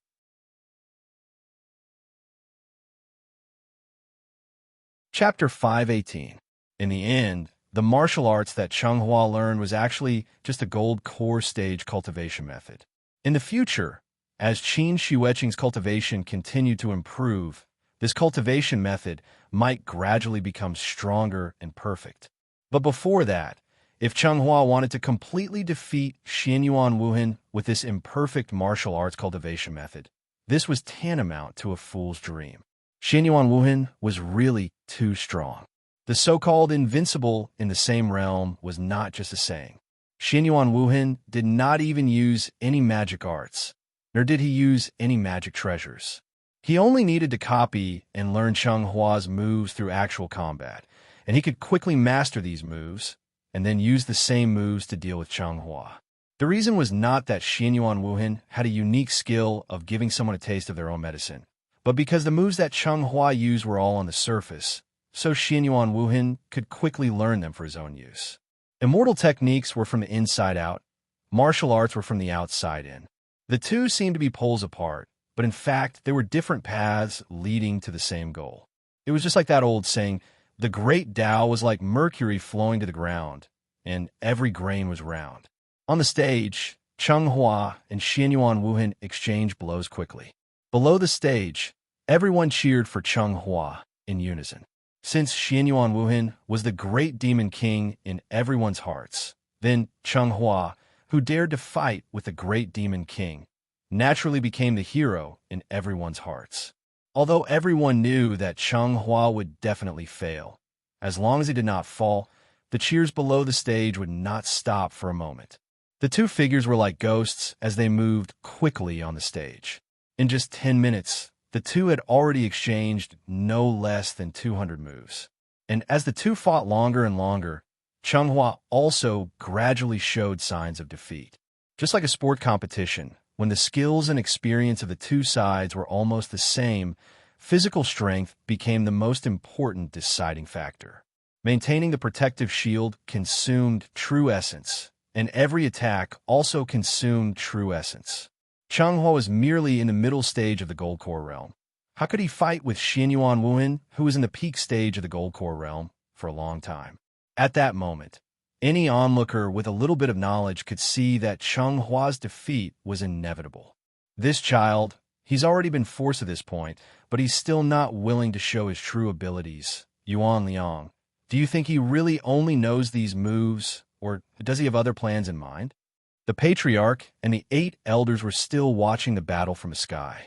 After hearing the patriarch's question, Jinryo fell silent. He did not respond. That was because he knew, regarding Chenghua's current performance, the patriarch was indeed somewhat disappointed. To be honest, if Changhua wasn't a sovereign disciple, he wouldn't even have the qualifications to exchange blows with Xianyuan Wuhan.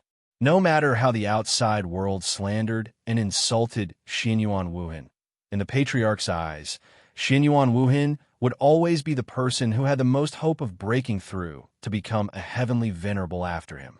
Outsiders didn't know the trick and only thought that Xianyuan Wuhan's potential had been squeezed dry. In reality, it was Xianyuan Wuhan himself who was unwilling to break through to become a Yuanying. In order to be able to repeatedly enter the great illusionary land, Xianyuan Wuhan had suppressed himself for 200 years. Even the patriarch couldn't help but be amazed by such boldness.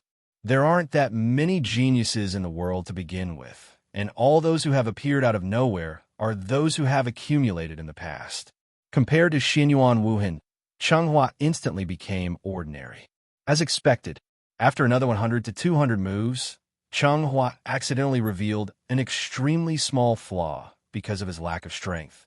Xinyuan Wuhan keenly found this flaw, so he grabbed the opportunity and directly hit Chenghua's chest with a crushing punch. Bam! Accompanied by a muffled sound, a strong gust of wind blew on the stage. Chenghua's body was like a sandbag, and he was directly sent flying 20 meters away by Xinyuan Wuhan's attack. After Xinyuan Wuhan punched again, he didn't continue to attack. Instead, he suddenly stopped and silently waited for Changhua to stand up from the ground again. Unlike the people below the stage who were sighing and lamenting, Changhua appeared very relaxed. After Changhua stood up from the ground, he politely cupped his fists and bowed to Xinyuan Wuhan. Then, he said calmly, "Sir, you're very capable. I admit defeat." Although this punch didn't cause any substantial damage to Changhua, he still admitted defeat very straightforwardly. After all, Xinyuan Wuhan didn't use any Dharma treasures or spells. He could actually easily defeat Changhua with just a half-baked martial arts move that he learned on the spot. Even if he continued to fight, wouldn't he be humiliating himself? Anyway, Changhua wasn't interested in the great illusionary land. Since he lost, then he would just admit defeat straightforwardly. Perhaps because he was used to being trampled by Qin Shueqing, Changhua didn't care about winning or losing at all. After admitting defeat, he turned around and prepared to leave. However, just as Changhua admitted defeat and left, Xinyuan Wuhan's voice suddenly sounded behind him. "I heard that Mr. Chen once fought against the 4 immortals of the Jade, Clear Grotto Heaven by himself. So I originally thought that this master of the heavenly pivot must have some great ability to maneuver unhindered and invincible. Who would have thought that after seeing him today, I would know that the rumors were also untrue?" At this point, Xinyuan Wuhan suddenly couldn't help but shake his head and laugh. "Supreme Being? That's all." Xinyuan Wuhan's voice was very soft, but his tone was full of mockery. It was obvious that he was implying something with these words. So, Changhua immediately stopped in his tracks. He slowly turned around, and the expression on his face finally became serious. "I know, you said this just to provoke me to fight you with all my strength. But I still want to remind you, you can scold me, but you shouldn't have brought Mr. Chen into this." As he spoke, Changhua stretched out his right hand. Then, without any movement from Changhua, a long sword with a cold blue light appeared in his hand out of thin air. "Come on. Don't you all want to know what I learned from Mr. Chen? Then I'll show you today what exactly did I learn." He didn't know when it started, but the figure who smiled all day to make his daughter happy had become an absolutely inviolable existence in Chenghua's mind. Xinyuan Wuhan could say that he wasn't good at learning, but he definitely couldn't say that Mr. Chen's reputation was undeserved. Including Jinryo, the patriarch, the 8 elders, and Xinyuan Wuhan, who was in front of him at this moment, almost everyone was eager to know what peerless cultivation method Changhua had learned from Qin Shi. Was the cultivation method used by a supreme being really that important? Thinking of this, Changhua couldn't help but lower his head slightly to look at the long sword in his hand.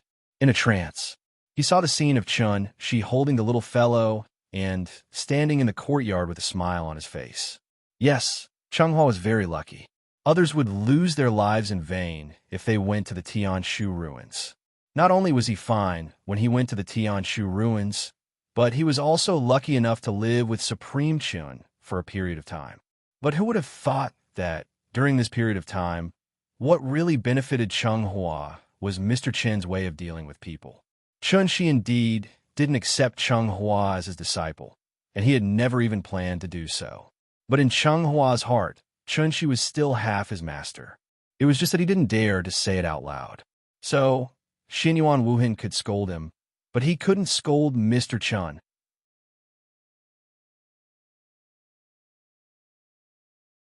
Chapter 519. With the idea of clearing Mr. Chen's name, Changhua brazenly drew his sword.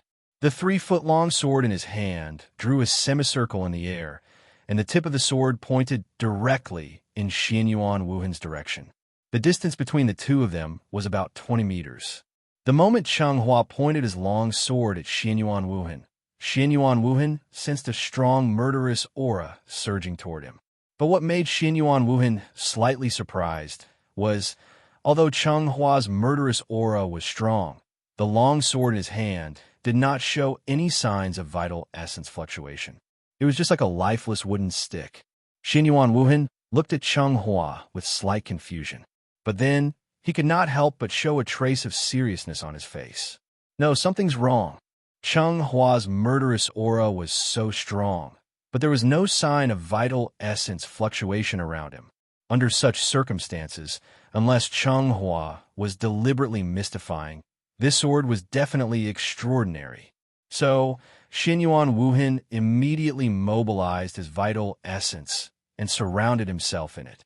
At the same time, Chenghua had also finished accumulating power and raised his hand to wave the long sword in his hand. "Mr. Wuhan, please enlighten me." Chenghua roared fiercely, and the long sword in his hand suddenly bloomed with a dazzling light. Before the sword was drawn, the sword chi became one, hidden but not released. The sword momentum was released. In an instant, like a long river hanging upside down, it soared into the sky and into the clouds. Wherever the sword light went, it could be said that heaven and earth lost their color, and the sun and moon turned away in shame. The ultimate sword was only for a moment of youth. Just as Chenghua waved this sword, the family head, who had been watching the battle in the air, suddenly changed his expression. This sword, why was it so similar to the rumors? As one of the 3 major families in Ningzhou, the Xianyuan family was naturally very concerned about the Tuoba family's change. There were rumors that the reason why Tuoba Yi was seriously injured and had to escape to death was because he was hit by Mr. Chen's sword. One had to know that Tuoba Yi was an Empyrean-level existence. But he couldn't even take one hit from Mr. Chen. Such a strange situation. Just thinking about it made one's hair stand on end. After all, the outside world didn't know what exactly happened at that time. So it was inevitable that everyone would speculate too much about this incident. As the person involved in the incident, Tuoba Yi had been recuperating in seclusion. As for Taoist Master Void Pierce Stage, due to his identity, it was impossible for him to personally appear and refute the rumors. This also caused the rumors to become more and more outrageous. Many people were even guessing whether She had already touched the threshold of the semi-sage realm.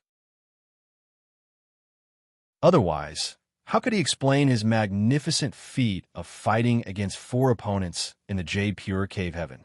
Since Mr. Chen was so powerful, as his direct disciple, Chenghua should have learned something, right? The Patriarch had high hopes for Chenghua, so he sent Xianyuan Wuhan to test Chenghua. The result was just as the Patriarch had hoped. Chenghua was successfully enraged by Xianyuan Wuhan. Thus, he no longer held back, and his first move was a killing move. It was like pressing the shutter of a camera. As a strong light flashed, time suddenly stopped. Everyone felt their minds go blank. By the time they came back to their senses, Xianyuan Wuhan's tall and sturdy body that couldn't be considered to have landed directly flew backwards. Accompanied by a strong gust of wind, Xianyuan Wuhan fell heavily to the ground. Puff! There were no obvious wounds on Xianyuan Wuhan's body, but the violent impact still caused him some internal injuries, so he couldn't help but cough up a mouthful of blood. Chenghua, looking at Xianyuan Wuhan, who fell heavily to the ground, everyone suddenly felt like they were dreaming. "Are you satisfied now? This is a sword move that Mr. Chen taught me. However, Chenghua's aptitude is too low, and he can't master the trick, so he can only barely make a pose. In fact, that sword move just now had exhausted all of Chenghua's vital essence. But in order to protect Mr. Chen's supreme reputation, Chenghua could only hold on to his last breath and pretended to be calm as he declared this victory declaration. After saying that, Chenghua turned around and left very confidently. Looking at his back as he left, a thoughtful expression suddenly appeared on Xianyuan Wuhan's face. From a moment Chenghua waved the long sword in his hand, Winning or losing this competition was no longer important.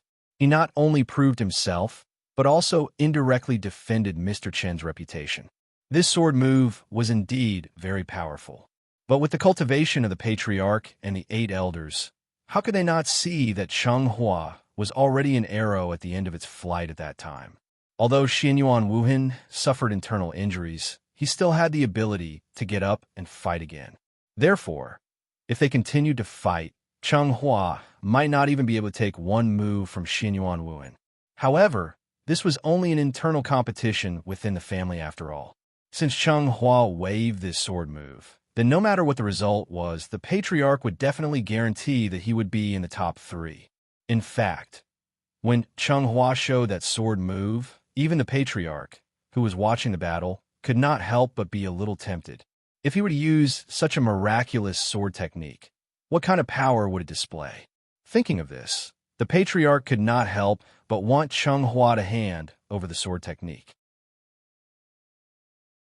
However, due to Mr. Chen's illustrious reputation, he could only suppress this greed in his heart and ask Cheng Hua indirectly. However, Cheng Hua was not stupid. No matter how the Patriarch probed, his response was always only one word, which was Sword One. It was neither the one sword concealing emptiness nor the great Xianyuan. It was a set of sword techniques that Chun Shi created himself after hundreds of years of deliberation and deduction in the dark space after breaking through to the insightful emptiness realm. Because this set of sword techniques had been created not long ago and still needed to be perfected, Chen Shi passed the first move to Cheng Hua and Yi Ji, only hoping to find more loopholes from them. Their cultivation was not high, so it was easier to see the problem when they used it. There are always risks in doing experiments, right? They were lucky that there were no problems. Therefore, when Chen Shi passed on Sword One to them, he did not forget to repeatedly emphasize the risks involved. But the two of them were good. Not only were they not worried about whether they would be possessed by the devil, but they were diligently practicing every day, wishing that they could grasp this move in one go. In Chen Shi's eyes, the two of them were experimental white mice.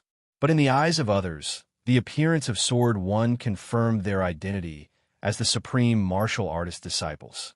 Therefore, it had to be said that this was really a beautiful misunderstanding. Throughout Chen Shi's life, the cultivation techniques he learned were all the top cultivation techniques in the world.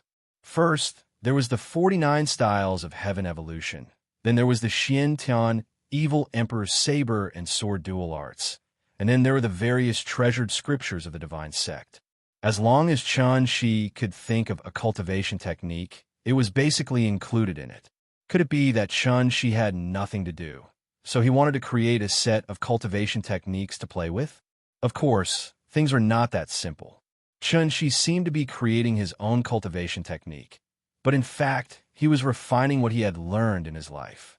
Just like the sentence he taught Cheng Hua, the most suitable for oneself was the best. Whether it was magic treasures or cultivation techniques, in fact, it was the same principle. At the insightful emptiness realm, the experience of predecessors could only be used as a reference. In the future, Chen Shi still needed to walk down the road by himself. Rough iron or could no longer meet the needs of the insightful emptiness realm. So Chen Shi needed to smelt these iron or until it was refined into steel, then he could continue to use it. Chen Shi personally leaned towards sword techniques. Thus, he used the Moonlight Sword Technique and Dark Valley Sword Technique as the foundation to create a new cultivation technique that belonged to him. The name of this sword technique was very interesting. It was called Abundant Thought Sword Technique. The meaning was self-evident. Chen Shi was too lazy to name it, so he used the numbers 1, 2, 3, 4, 5 as the order. The first style was called Sword 1, and the second style was called Sword 2. If not for the fact that he wanted to raise the level and show off a little, he would not even bother to use the traditional 1, 2, and 3. After all, wouldn't Sword 1, Sword 2, and Sword 3 be easier to write? Let's talk about it. Recently, many authors are using the main character's group writing method. I also want to try it. So there is this plot. Actually, the story is still the same story, but the way it is written is different. If it was from Chun-Shi's point of view, then this story would be written in the future, and the development of the story would also be different. Maybe it's because my writing is not good enough, so the ending is not very good. So sad, but I will correct it. Humans always grow strong through stumbles. You just have to get used to it.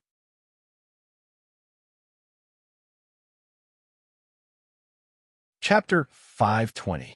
What was the true purpose of the Patriarch's clan meeting?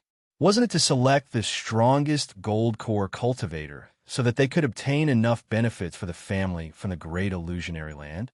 Therefore, after Cheng Hua showed his strength, even if he didn't want to participate in any more competitions, the Patriarch would personally send him a spot to the great illusionary land.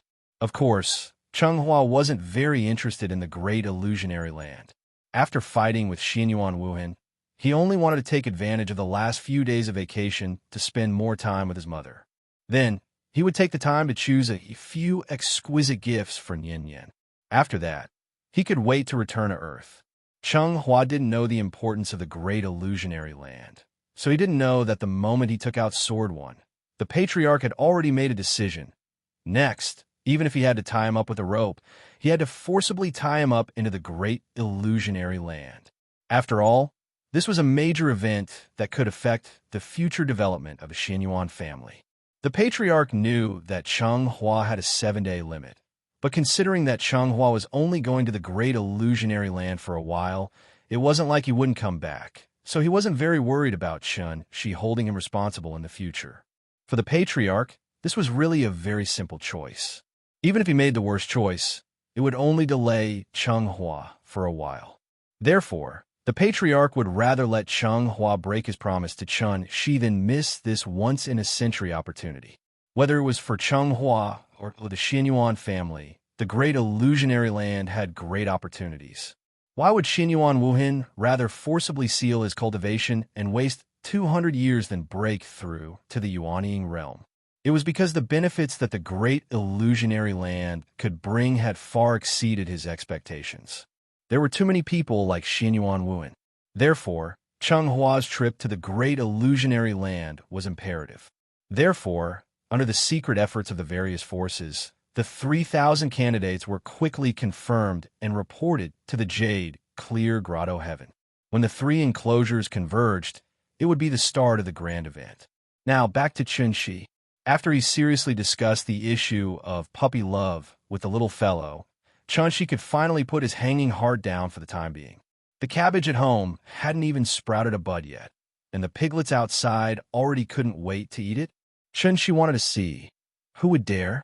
Humph! It had to be said that ever since Chun-Shi had taken precautions in his heart, he now felt that the other party was a thief, and the worst kind of vegetable thief. As a matter of fact, when Chun-Shi brought the little fellow to school the next day, an extremely serious expression hung on his face. His pair of eagle-like eyes were even more unbridled as they scanned the surroundings. With his current nervous appearance, those who didn't know better would probably think that he was transporting banknotes. By daddy, by mommy. Unlike Chun-Shi's vigilance, the little fellow behaved as usual, as if yesterday's love letter incident did not put too much of a psychological burden on her. Therefore, after she smiled and waved goodbye to her parents, she ran into the school gate like a wisp of smoke. As the class monitor, she naturally had to set an example. Therefore, she had to be the first to sit in the classroom before her classmates arrived. Nian Yan had already woken up early enough, but there were still many children in the class who woke up earlier than her. It was not that these children were more diligent than her, but because most of these children lived far away, coupled with the fact that the morning rush hour in Shangjing was too congested, their parents had no choice but to send their children to school early every day and then rush to work. Living in Shangjing was really not easy. How could a rich second generation like Nian Yan understand the hardships? As usual, when Nian Yan arrived at the classroom, there were already a lot of people sitting sparsely in the classroom. Some children gathered together and chatted about games, while others chased and played at the back of the classroom. Not sure who shouted "Class monitor is here," but a few mischievous children stopped what they were doing and returned to their seats. Looking at this situation, Nian Yan, the class monitor, was almost synonymous with the teacher. Nian Yin was very satisfied with the self-awareness of her classmates, so she went back to her seat. Because of yesterday's love letter incident, she did not immediately take out her textbook after putting down her bag. Instead, she bent down and looked at her drawer. Sure enough, there was another thing that did not belong to her. It was a piece of chocolate. Because Cheng Hua and Yiji loved to eat chocolate, Nian Yin also ate a lot with them, so she could be considered as knowledgeable.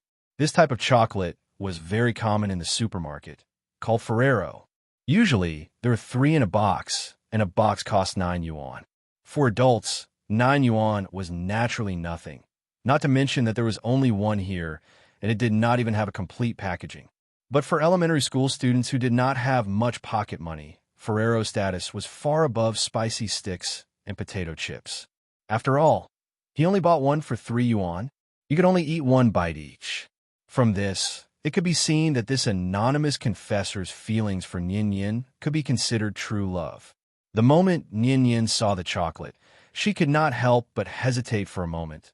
Then she took it out of the drawer. Regardless of who gave her this piece of chocolate, she would never eat it.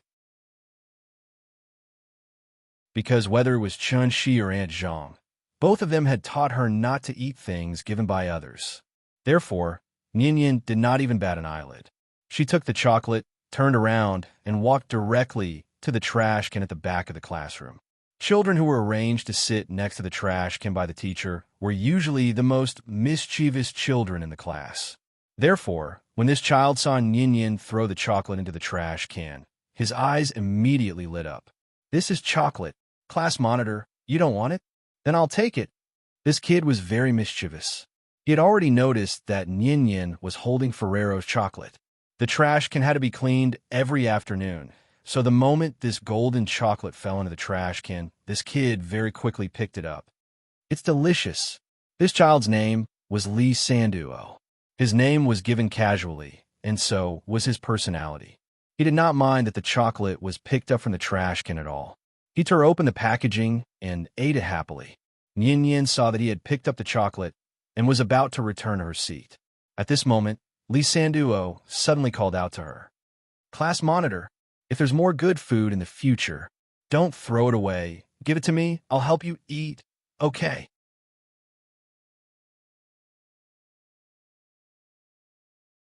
Chapter 521.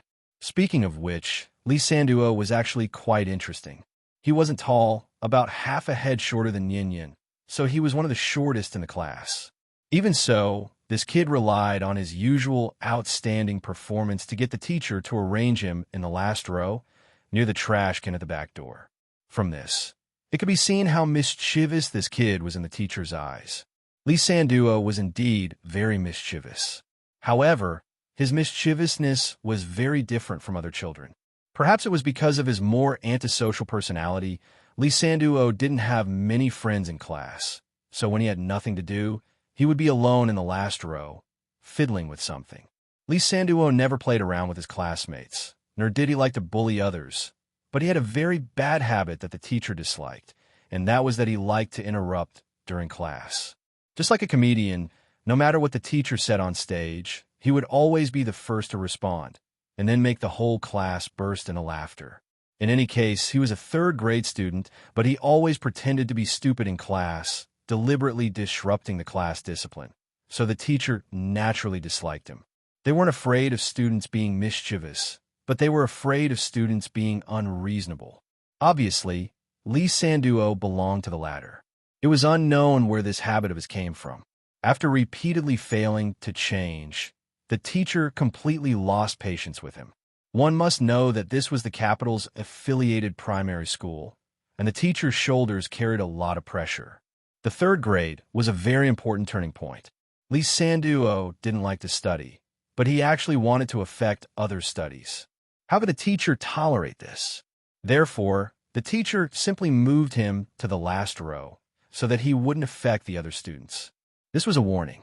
Li Sanduo didn't necessarily understand, but his parents definitely understood. If he continued to mess around like this, it wouldn't be a matter of changing seats, but a matter of persuading him to transfer schools.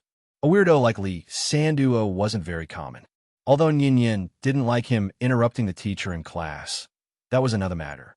Ninian didn't hate him because of that. Therefore, after hearing Lee Sanduo's words, Ninian turned to look at him and then began to think seriously. Economy is a virtue. Wasn't there a famous quote hanging on a classroom wall? Anyway, it would be a waste to throw it away. If Lee Sanduo wanted to eat it, then let him have it. All right. Thank you, class leader. Lee Sanduo seemed to know who put the chocolate in Ninian's drawer. So when he saw Ninian nod in agreement, his face showed a very happy smile. Oh yeah, now, he would have chocolate to eat every day. The result was just as Lee Sanduo had expected. For the next week, Ninian would come to class every morning and find a piece of Ferrero chocolate in her drawer. Actually, she could have asked Big Cat to use its sense of smell to find this guy who had been secretly giving her gifts. However, considering that she didn't want to have any interaction with this person, Ninian pretended that nothing had happened. After receiving the chocolate every day, she would give it to Lee Sanduo as soon as possible. 3 yuan worth of Ferrero chocolate. She gave it to him for a week. This was King true love. Under the nourishment of these love chocolates, Lee Sanduo's complexion seemed to be a lot rosier than before. Even his thin and small figure showed signs of breaking out of the soil and growing at this moment. Lee Sanduo was very grateful for Ninian's generosity. Therefore, he now looked forward to tomorrow every day, hoping that he could eat such delicious chocolate tomorrow morning. But unfortunately, Lee Sanduo's yearning for a happy life didn't last long before it completely came to an end. Early in the morning, after Ninian came to class, she habitually looked down at her drawer, as usual. Because she didn't see any chocolate, she couldn't help but be stunned. It couldn't be helped who asked her to develop a habit. Although she was a little surprised, Ninian didn't take it to heart. It was better if no one disturbed her. Anyway, she would never fall in love with anyone early. Absolutely impossible. Without the chocolate, Ninian naturally didn't need to deal with these things. Therefore, she subconsciously looked back, wanting to tell Lee Sanduo that she didn't receive any chocolate today, so that Lee Sanduo wouldn't have to wait there helplessly. However, after Ninian turned back, she suddenly realized Lee Sanduo was like a frosted eggplant today, hugging his head and curling up in his seat. Looking from afar, he gave off a delicate and pitiful feeling. According to Lee Sanduo's casual personality, even if he was scolded by the teacher, the expression on his face wouldn't change at all. Why did he seem like a different person today? Ninian felt that it was a little strange. Out of concern for her classmate, after she put away her bag, she went straight to Lee Sanduo's side. Lee Sanduo, what's wrong with you? Hearing this, Lee Sanduo buried his head on the table and didn't move at all. Ninian couldn't help but worry, so she reached out and gently pushed him twice. Are you sick? Do you want me to help you apply for leave? Under Ninian's constant questioning, Lee Sanduo finally sat up from the table. However, he didn't immediately raise his head. Instead, it was as if someone had discovered a shameful secret. He impatiently waved his hand and said, I'm fine. Don't bother me. What's wrong with you? Ninian felt that his reaction was very strange, so she couldn't help but bend down so that her eyes were level with Lee Sanduo's head. Then, she saw the expression on his face. Lee Sanduo seemed to be crying. Ninian's eyesight was very good, so she immediately saw something strange on Lee Sanduo's face. Lee Sanduo's right cheek was a little red, and she could faintly see that it was a slap mark, plus the tear stains at the corner of his eyes. Looking at this situation, it seemed like he was bullied. This was bad. The little guy exploded on the spot. You're crying? Who bullied you? Tell me. I'll tell the teacher. Not to mention that she was now the class monitor. Even if she didn't have any position, Ninian would never allow bullying in her class. Because her father once said, we must firmly say no to bullying in school. Seeing that Lee Sanduo was like a coward who only knew how to lie on the table and cry, Ninian was suddenly a little angry. Thus, she grabbed Lee Sanduo's arm, pulled him up from his seat, and shouted angrily, Lee Sanduo, stand up. Tell me who bullied you. I'll help you.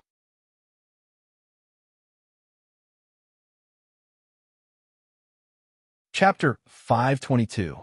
Although Nian Yin didn't understand the specific meaning of the 8 words, eliminate evil and defend justice for the time being, this didn't stop her from having a warm-hearted heart that loved to fight for justice. Just like what her father usually taught her, regardless of status, background, knowledge, or upbringing, people need to respect each other. It was obvious that bullying others was a form of disrespect. Regardless of whether it was her or others who were bullied, Nian Yin would never allow such things to happen around her. Therefore, after confirming that Li Sanduo was bullied, Nian Yin immediately took out her position as the class monitor and fiercely wanted to fight for justice for Li Sanduo. "Tell me, who bullied you?" Perhaps because she was angry, Nian Yin's words were powerful and resonating. Her voice was very loud and instantly attracted the attention of the other students. In a moment, Li Sanduo, who was forcefully dragged out of his seat by Nian Yin, became the focus of everyone's attention. According to Li Sanduo's personality, he definitely wouldn't care about how others looked at him. In fact, he might even be proud of himself. But Li Sanduo didn't know what was wrong with him today, but when he realized that the other students were looking at him, his face suddenly flushed red. Following that, he shouted at Nian Yin with an agitated face, "It's none of your business. Go away." As he said that, he struggled with all his might, as if he wanted to break free from Nian Yin's grip.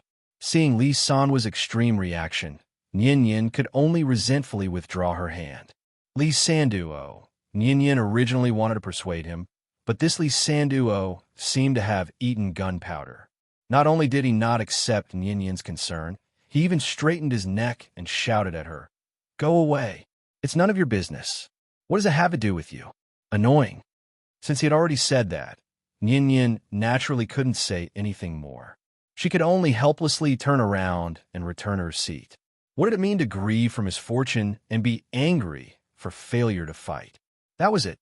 Compared to high school, school bullying was actually more common in elementary and middle school. The so-called school bullying was actually bullying other students through beating, insulting, and mocking. There were 2 types of people who were the easiest to bully. One type was introverted and cowardly. Even if they were bullied, they would endure it out of fear and thus be bullied for a long time. The other type was those who were flamboyant and liked to show off their uniqueness. Children with this type of character wouldn't care about other people's feelings and would easily attract the attention of the bullies. Li Sanduo obviously belonged to this type of bully. What was important to note here was that bullies were usually members of a small group. Therefore, once there was bullying, it was usually a group of people who committed the crime together. Li Sanduo's personality seemed casual and undisciplined. He would make the teacher angry in class whenever he had nothing to do. In fact, it was clear that he was a rather proud and solitary person. It was difficult for people like him to make friends. Thus, he could only use all kinds of outrageous behavior to gain more attention and cover up the loneliness in his heart. It was also because of this that Li Sanduo would rather suffer silently than show his weak side in front of others. He didn't need anyone's help, whether it was his parents, teachers, or classmates. The only one who could help him was himself. Thus, even if he was bullied today, Li Sanduo didn't need any help. Because he wouldn't easily bow down and admit defeat, Nian Yin couldn't figure out these complicated problems at the moment. Thus, her thoughts at the moment were very simple. That was to help Li Sanduo get rid of the bullies. To achieve this goal, Nian Yin purposely observed Li Sanduo for a long time today. However, throughout the day, Li Sanduo didn't show any signs of abnormality. During class, he would still interrupt the teacher's lecture. After class, he would quietly sit in his seat. During this period, he didn't interact with anyone. Thus, Nian Yin couldn't tell who was bullying him. Without catching the culprit, Nian Yin couldn't help even if she wanted to. Thus, she could only watch from the side. It wasn't easy to wait until school was over, but Li Sanduo ran away with his school bag. This made Nian Yin, who wanted to know more about the case, feel a little depressed. She had no choice but to complain to her father. As usual, Chunshi arrived at the school gate on time. When Nian Yin came to his side, Chunshi picked her up from the ground. "Hey, what happened? Who made our little princess angry?" Since yesterday, When he learned that the little girl had begun to experience puppy love, Chunshi increased her security level. Thus, even if he was in the courtyard, he could check on the little girl's situation through the big cat. Thus, even without Nian saying anything, Chunshi already knew what she had experienced today. The little girl couldn't figure out Li Sandua's behavior, so she immediately told Chunshi the whole story. Seeing that the little girl was so warm-hearted, Chunshi naturally had to encourage her. Thus, after thinking for a while, he directly pointed out the key point. Nian, since Li Sanduo was already crying on the table when you saw him, that means he must have been bullied before you came to school. So if you want to prevent this kind of thing from happening again, you just have to wake up earlier in the future and be the first to go to class. Hearing this, the little girl's eyes suddenly lit up. What Daddy said made sense. No wonder she couldn't find the culprit no matter how hard she tried. They committed the crime in the morning. Then I have to wake up earlier tomorrow. Daddy, remember to call me. I want to protect Li Sanduo. I can't let him be bullied by others. Seeing the little girl's indignant look, Chunshi couldn't help but shake his head and laugh. To Chunshi, the importance of this matter might not be as important as the supermarket discount. But to the little girl, this was an important matter that was enough to establish her values. Thus, not only did Chunshi not interfere, but he also followed the little girl's request and waited until dawn the next day to pull her out of bed. Wake up, my little hero. There are still people waiting for you to save them. The little girl was still a little dazed at first. After hearing Chunshi's words, she immediately turned over and jumped out of bed as if she had been injected with chicken blood. Daddy, let's go. How could the great Supreme, Chin's daughter, be the kind of person with bad values? Born between heaven and earth, she naturally had to be a chivalrous person and uphold justice.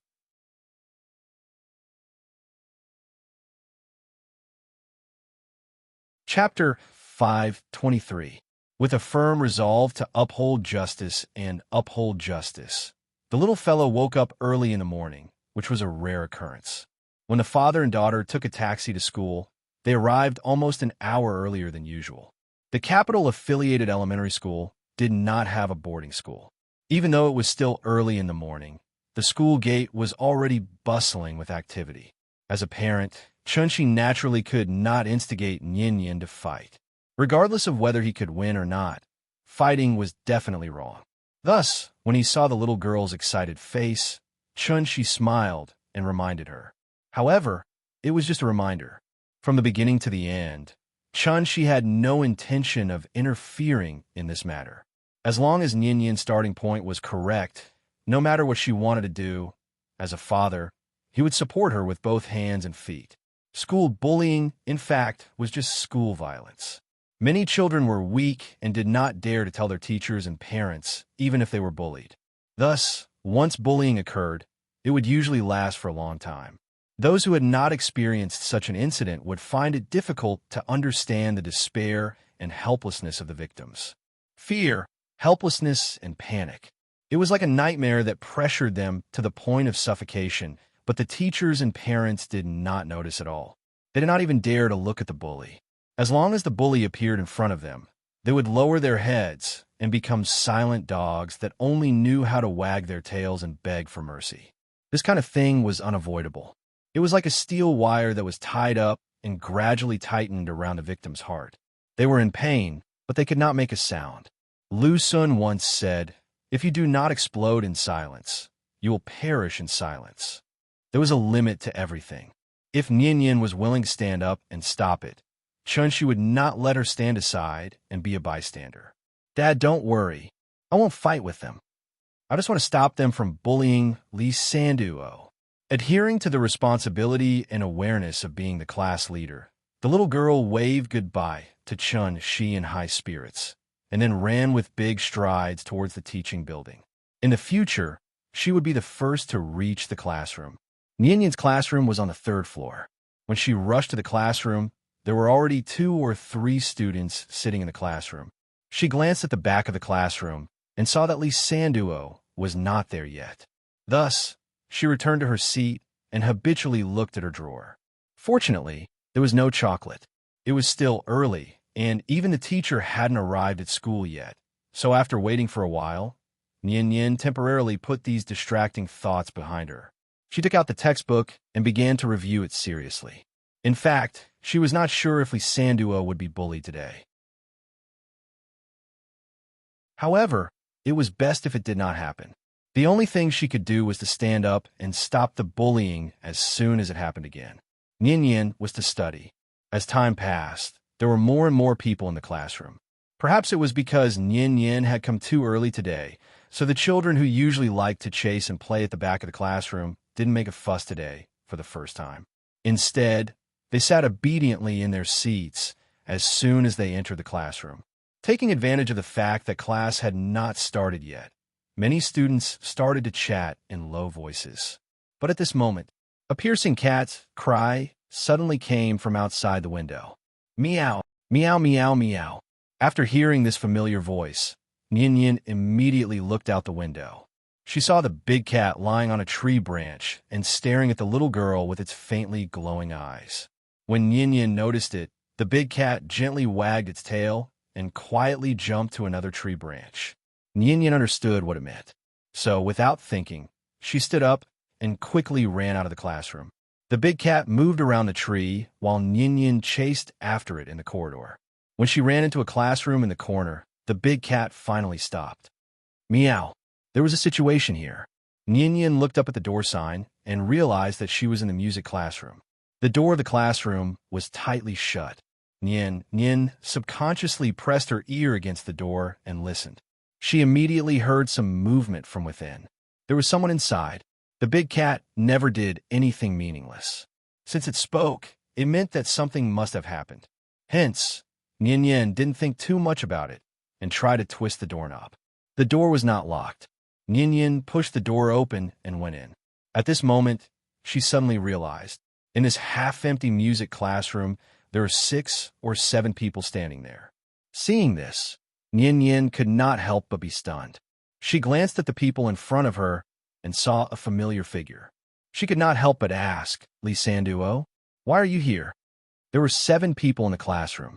Lee Sanduo was alone in the corner of the back door. The other 6 people were in a semicircle surrounding him. Nian's sudden appearance seemed to have frightened these mischievous bullies. Hence, when they heard her voice, the children who were originally facing away from her all turned to look at her in unison. The situation was awkward. Nian and these people stared at each other. After a few seconds of silence, one of the people who seemed to be the leader reacted. He quickly whispered to his companions, "Let's go." This person was tall and muscular. He looked like he was at least a 6th grade student. Perhaps it was because he was older, but to Nian, this guy looked ferocious. She was stunned on the spot. There were no instruments in the music classroom, so the door was not locked. The leader of the group had a high reputation. After he gave the order, the other children followed behind him and walked out of the back door. However, just as they were about to leave, Nian clearly saw. The leader of the group suddenly kicked Lee Sanwa's inner side, causing Lee Sanwa's body to sway. If not for the wall supporting him, he would have fallen to the ground. At this moment, Nian finally regained her senses. So, Lee Sanduo was bullied by these people. She looked at Lee Sanduo, who was curled up in the corner, and then looked at the group of people who were swaggering toward her. At that moment, driven by a sense of justice, Nian rushed to the corridor and opened her arms to block the group of people. "Stop! You're not allowed to leave." Someone said that I should observe children more, so I'm very confused. Haven't you experienced these situations before? Or have you forgotten? Why can I remember what I did in elementary school so clearly? I don't need to observe because I'm writing about myself. Is there a problem? Maybe it's because I've been living in the dormitory since the first year, so I've seen more things than you guys. Tell me a story that's hard to talk about. I once saw 2 boys hiding in the toilet and fighting with bayonets. My God, I was shocked at the time. This scene cast a huge shadow on my young heart. I probably won't be able to forget it for the rest of my life. Come, wonderful book house. Come.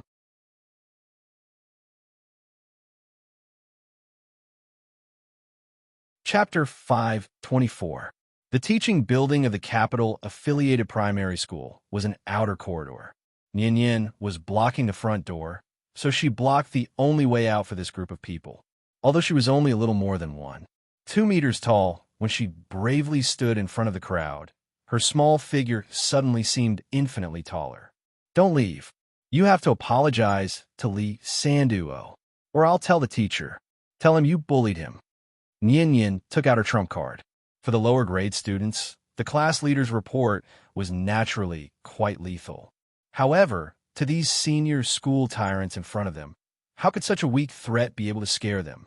To put it bluntly, even if the teacher came today, they would at most be frightened for a while, then they would quickly calm down. Anyway, the teacher couldn't punish them physically. In the end, the only method that could be used was to call the parents.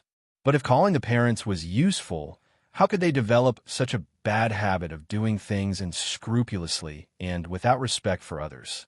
Therefore, this was a paradox in itself.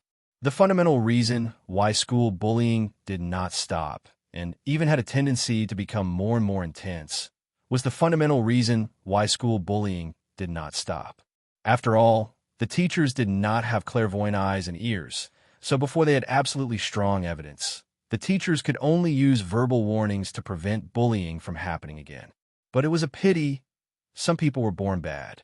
With Huaxiao's current education system, unless the situation was out of control, the teachers would never easily expel or dissuade a student. And this also meant that once the victim chose to endure, the bullying would continue until he graduated or transferred schools. Years of bullying and oppression to a child whose mind was not yet fully developed. What kind of cruel torture would that be? There was no junior high school in the capital, so the 6th grade students were the most powerful existence in the school. Therefore, when facing a 3rd grade girl like Nian Yin, the leading child did not take her threat seriously. Children at this age already knew the difference between boys and girls, so he did not deliberately make things difficult for Nian Yin. Instead, he said impatiently, "Go away." The group of people did not stop walking. Soon, they arrived in front of Nian Yin. Nian Yin tried to reach out and stop him, but he pushed her aside with his long arms and legs. Things were getting out of hand. Before Nian Yin could react, the big cat, who had been observing the situation from the tree, was the first to explode. Meow! As if someone had stepped on its tail, the big cat let out a fierce howl and crouched on the tree trunk, ready to pounce. But just as it was about to pounce, the big cat seemed to have received some sort of command, and its body suddenly froze in place. Both of its ears trembled slightly, and its tensed body immediately relaxed. Then it returned to its soft and feeble state. Meow! The big cat obediently laid back down, as if nothing had happened. The children had no idea that they had just walked through the gates of hell. Because of the seal in her body, even though Nian Yin had already started cultivating, the strength of her body did not change much. Therefore, after being pushed hard by the leader of the children, Nian Yin immediately staggered and leaned against the railing of the corridor. From the beginning to the end, the leader of the children did not take her seriously. But he did not expect, after being pushed away, Nian Yin immediately went forward and grabbed his arm, then shouted angrily, "You're not allowed to leave. You're not allowed to leave." This completely angered the other party. After all, he was a 6th grade student. Facing Nian Yin, who had skipped a grade to become a 3rd grade, he naturally had an absolute advantage in terms of physical strength. So, he immediately grabbed Nian Yin's wrist and used all his strength to twist her fingers. "Let go. Believe it or not, I'll beat you up. Get out of my way." An absurd farce was suddenly staged. Nian Yin held on tightly to the person's arm, and the leader of the children struggled with all his might. After a few seconds of entanglement, the other party suddenly lost his patience.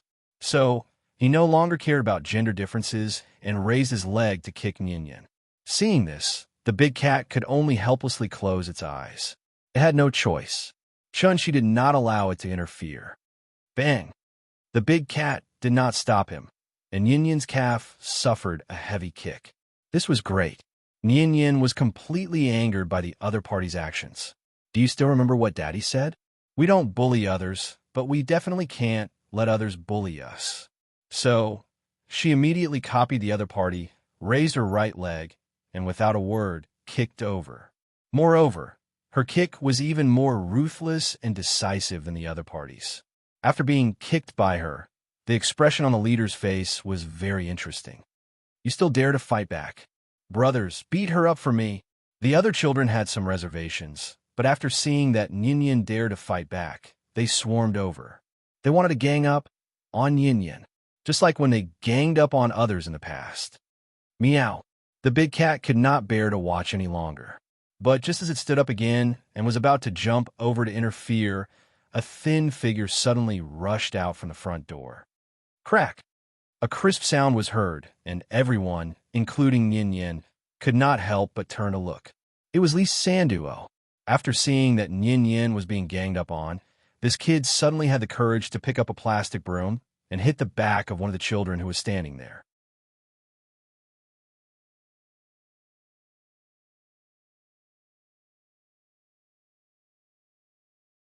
Chapter 525.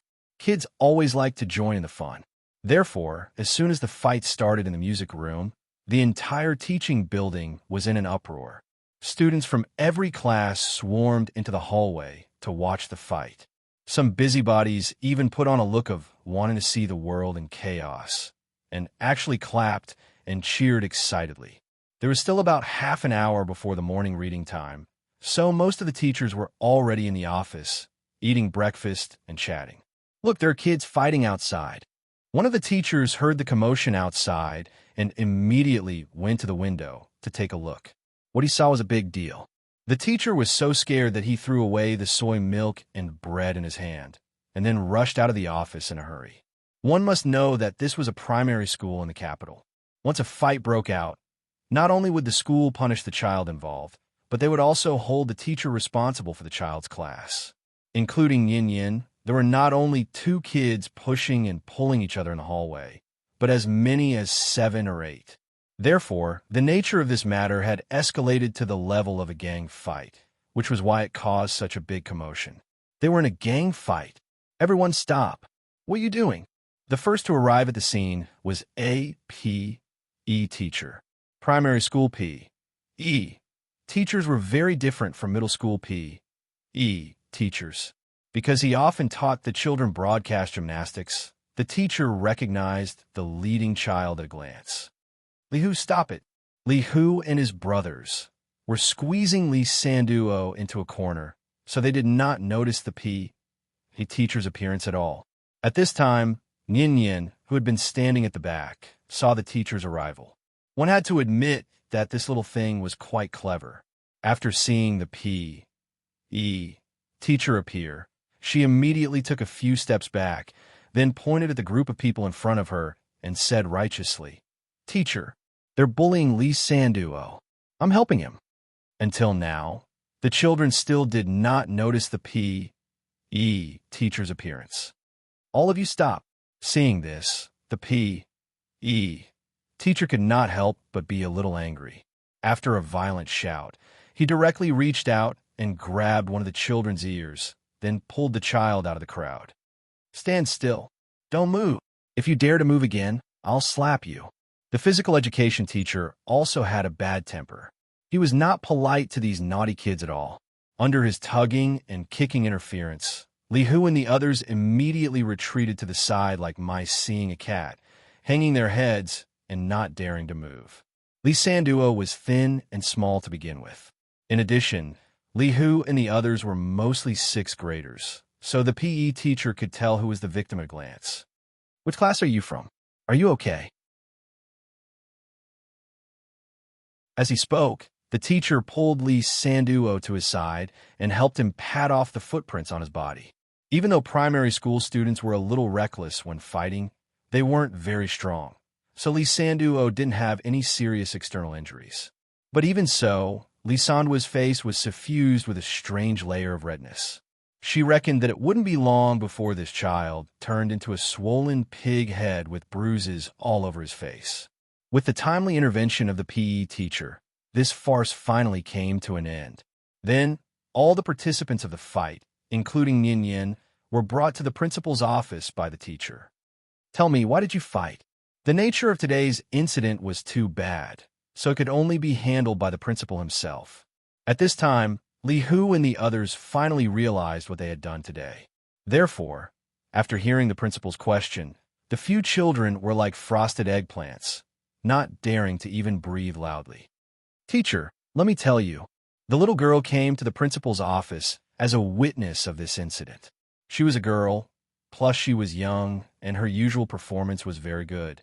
So when the PE teacher saw Ninian, he thought of her as a good student, a good class monitor who came to stop the fight. This was the natural advantage of being a top student. No matter how Li Hu defended himself, the principal would not listen to his explanation. Instead, he thought that this naughty kid was hopeless. Therefore, Ninian, with the principal's intention to side with her, confidently told the whole story. Of course, she was telling the story from her own perspective. From her point of view, Li Sanduo was an innocent victim. After being targeted by Li Hu and the others for no reason, Li Sanduo could only silently endure Li Hu and the others' bullying. Therefore, no matter how the principal pursued the matter, in the end, it should not be Li Sanduo's fault. Li Sanduo was innocent. After hearing Ninian forcefully defend Li Sanduo, Li Hu and the others were a little unhappy. They saw Li Hu used his body to lightly bump the child beside him. Then, the child seemed to have been provoked by something and could not help but explain with a red face, "It's not like that. Li Sanduo stole my chocolate. I asked him to return it to me. He didn't give it to me. That's why we hit him." In the end, the child seemed to have realized that hitting people was wrong, so his voice suddenly became low. Seeing this, the principal did not immediately speak. Instead, he looked thoughtfully at Ninian. The principal originally wanted to use the confrontation between the two sides to clarify the entire matter so that he could give an absolutely fair punishment. Who would have thought? After being glanced at by the principal, Ninian said very honestly, "I gave the chocolate to Li Sanduo." After saying this, Ninian was still a little afraid that the principal would not believe her, so she told him about the love letter and chocolate that she received previously. Now this was great. After hearing Ninian's story, the child's little face flushed red all the way to his ears. He was so embarrassed that he did not even dare to raise his head. "What's your name?" The principal was not asking Ninian, but the unlucky one who had a crush on her. My name is Zhu Xingyu. "Which class are you from?" "Third year, class 1. At that moment, the principal suddenly understood the entire situation. Thus, after waving his hand to let Ninian and Li Sanduo leave first, the principal turned his head to look at Zhu Xingyu calmly and said, "Zhu Xingyu, right? Come here for a moment. There's a phone here. Do you know your parents' phone number? Come, give them a call." After hearing the principal's words, the child named Zhu Xingyu immediately burst into tears. It was obvious that this child knew what it meant to call his parents. However, all of this had nothing to do with Ninian anymore. Li Sanduo and Ninian walked out of the principal's office side by side. At this time, class had already started, so the entire school returned to its usual tranquility. The two of them were silent. Li Sanduo suddenly thought of something. Then he said to Ninian with a serious face, "Thank you." This time, Li Sanduo did not call Ninian class monitor in a sarcastic manner. Instead, he called her name seriously, Chunyan.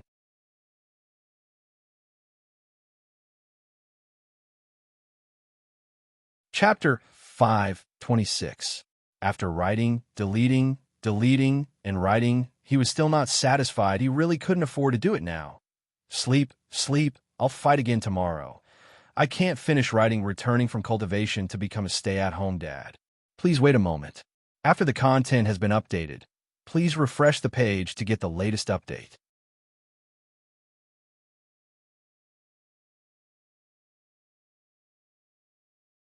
Chapter 5:27. In the face of school bullying, silence was not a good solution. Silence was a disguised form of retreat. So instead of hoping that the bad guys would be kind and show mercy, it was better to tell them with the most firm attitude, "We're not that easy to bully. Maybe I can't beat you, but I'm definitely not afraid of you. If you kick me, I'll return the favor with a punch. As long as I don't fall, I'll never bow down to evil. Lee Sanduo really experienced this feeling today. Although he had been beaten up so badly that he was limping a little, he was still able to walk. But at least at this moment, Lee Sanduo was still in a very good mood. It had to be said, it felt good to use his fists to win respect for himself. Recalling the bravery he displayed at the critical moment, Lee Sanduo suddenly felt as if he had been injected with chicken blood. He walked with vigor and vigor. Class monitor, don't worry. If they dare to cause trouble in the future, I'll never be afraid of them again. So what if they have more people? I'll punch them until they cry. Like all boys, Lee Sanduo's performance before and after the incident was like a different person. He kept bragging about his brave performance just now. But after Nian heard it, she kept her head down and didn't say a word. It was not good to show off without support. So, Lee Sanduo couldn't help but poke Nian, then asked with a puzzled face, "Class monitor, what's wrong with you?" Nian glanced at him, but still ignored him. Instead, she frowned slightly and muttered to herself, "No, Ani didn't teach me that. When Li Hu kicked me, I should have used my knee to block his foot, then raised my elbow to hit his chin. That way, he would have instantly lost his ability to fight." As he spoke, the little guy even began to mimic the movements of his hands. Qin Xueqing taught her some basic martial arts moves, but she was still young, so she couldn't understand the subtleties. Therefore, after everything had been settled, she finally remembered the moves that Qin Xueqing had taught her. Nian gestured as if there was no one around. After seeing this scene, Lee Sanduo's expression was very interesting. That's right. Wasn't the main culprit who started this war the class leader who always acted like a good student in front of him? If it wasn't for the class monitor, would Lee Sanduo be able to walk out of the principal's office unscathed today? Thinking of this, Lee Sanduo didn't dare to say another word. As the two of them returned to the classroom under the watchful eyes of the entire class, the farce finally came to an end. After Li Hu and his group were severely warned by the principal, they were completely dispirited. After that, not only did Lee Sanduo never see them again, but even Nian's drawer didn't have chocolate anymore. Now that he thought about it, Nian seemed to have suffered a loss. Life returned to its usual tranquility. The weather in Shangjing gradually became hot. The tea house welcomed the peak season again, but unfortunately, its owner was no longer in the mood to run it. Because of this, Gu Lao had to make a special trip to the side courtyard to drink tea with Chun Shi under the old locust tree. The two played chess and chatted. Their days were particularly comfortable. The life of a retired veteran was probably like this. Early in the morning, Chun Shi sent Nian to school. Not long after returning to the courtyard, there was a rush of knocking outside the courtyard. He thought that Gu Lao was here to drink tea again, so he opened the door with a smile on his face. But what Chun Shi didn't expect was, when he opened the door, it wasn't Gu Lao who appeared in front of him, but a man and a woman. Chun Shi knew these two people. The man was called Xiao Wang, and the woman was called Xiao Lu. The two belonged to the Wu Lian inspection office and were responsible for monitoring him. The year before last, at the request of Qin Yongwang, they delivered a car to his family. What's the matter? Chun Shi wasn't a voyeur, so under normal circumstances, he didn't release his divine sense to pay attention to the situation around him. After all, he lived in the capital of the country, and in the most central part of the city. Naturally, he didn't have to worry too much about safety. Anyway, as long as no one broke into the courtyard, Chun Shi didn't care. "Mr. Chun, it's like this." Seeing that Chun Shi's attitude was still mild, the young man called Xiao Wang hesitated for a moment before he said, "We just received an emergency report that someone may cause trouble on Chang and Street tomorrow. Hohai is not far from Chang and Street. The leader is worried that if there's an accident, it may affect you. So, he asked us to inform you in advance so that you can prepare in advance." After hearing what Xiao Wang said, Chun Shi was instantly amused. Wang Chunju's arrangement was a bit interesting. What was Chang and Street? The first street of Huaxia. Not only was there the Forbidden City and Tiananmen Square on this street, but there was also Zongnanhai and the Great Hall of the People. Who would dare to cause trouble in such a place? They must have eaten too much, right? Chun Shi subconsciously felt that this matter was a bit ridiculous. After he pondered for a moment, he suddenly realized the deeper meaning of it. It turned out that Wang Chunju was giving him a heads up, since Wu Yin had already sent someone to inform him. It meant that this matter wasn't groundless. Something big was going to happen tomorrow. After all, things were not the same as before. Now that the internet was so advanced, once something happened on Chang and Street, it would spread throughout the country and even the world in an instant. How embarrassing would that be? It would be embarrassing for the whole country. It was said that the security at the entrance of the Forbidden City was very strong, but had there been any lack of incidents on Chang and Street over the years? For example, the Jinshui Bridge incident, the Founding Gate incident, the self-immolation incident. It would be embarrassing to pick out any one of them. Why did Wang Chuanjiu specifically send someone to inform him? It was to prevent the situation from getting out of control. So she wanted Chun Shi to act as insurance. What was prevention? That was to nip all the criminals in the bud before they started their illegal activities. Could it be that they had to wait for the other party to blow up Chang and Street and directly commit a crime before they could arrest them? What a joke. Nothing must happen on Chang and Street. Therefore, Wu Yin had to catch them all in one fell swoop before they took action. Although Chun Shi made it clear that he wouldn't help Wu Yin do anything, this happened in front of his house. Could he just sit by and do nothing? If the troublemakers were forced to do something desperate by Wu Yin and did something shocking, they would naturally need Chun Shi's help to resolve all of this in time to avoid causing panic among the people. There was nothing wrong with Wang Chuanju's arrangement. However, what made Chun Shi feel slightly strange was, who exactly was the troublemakers tomorrow? Who would make Wu Yin put on such a big show and even need him to act as the last safety guarantee?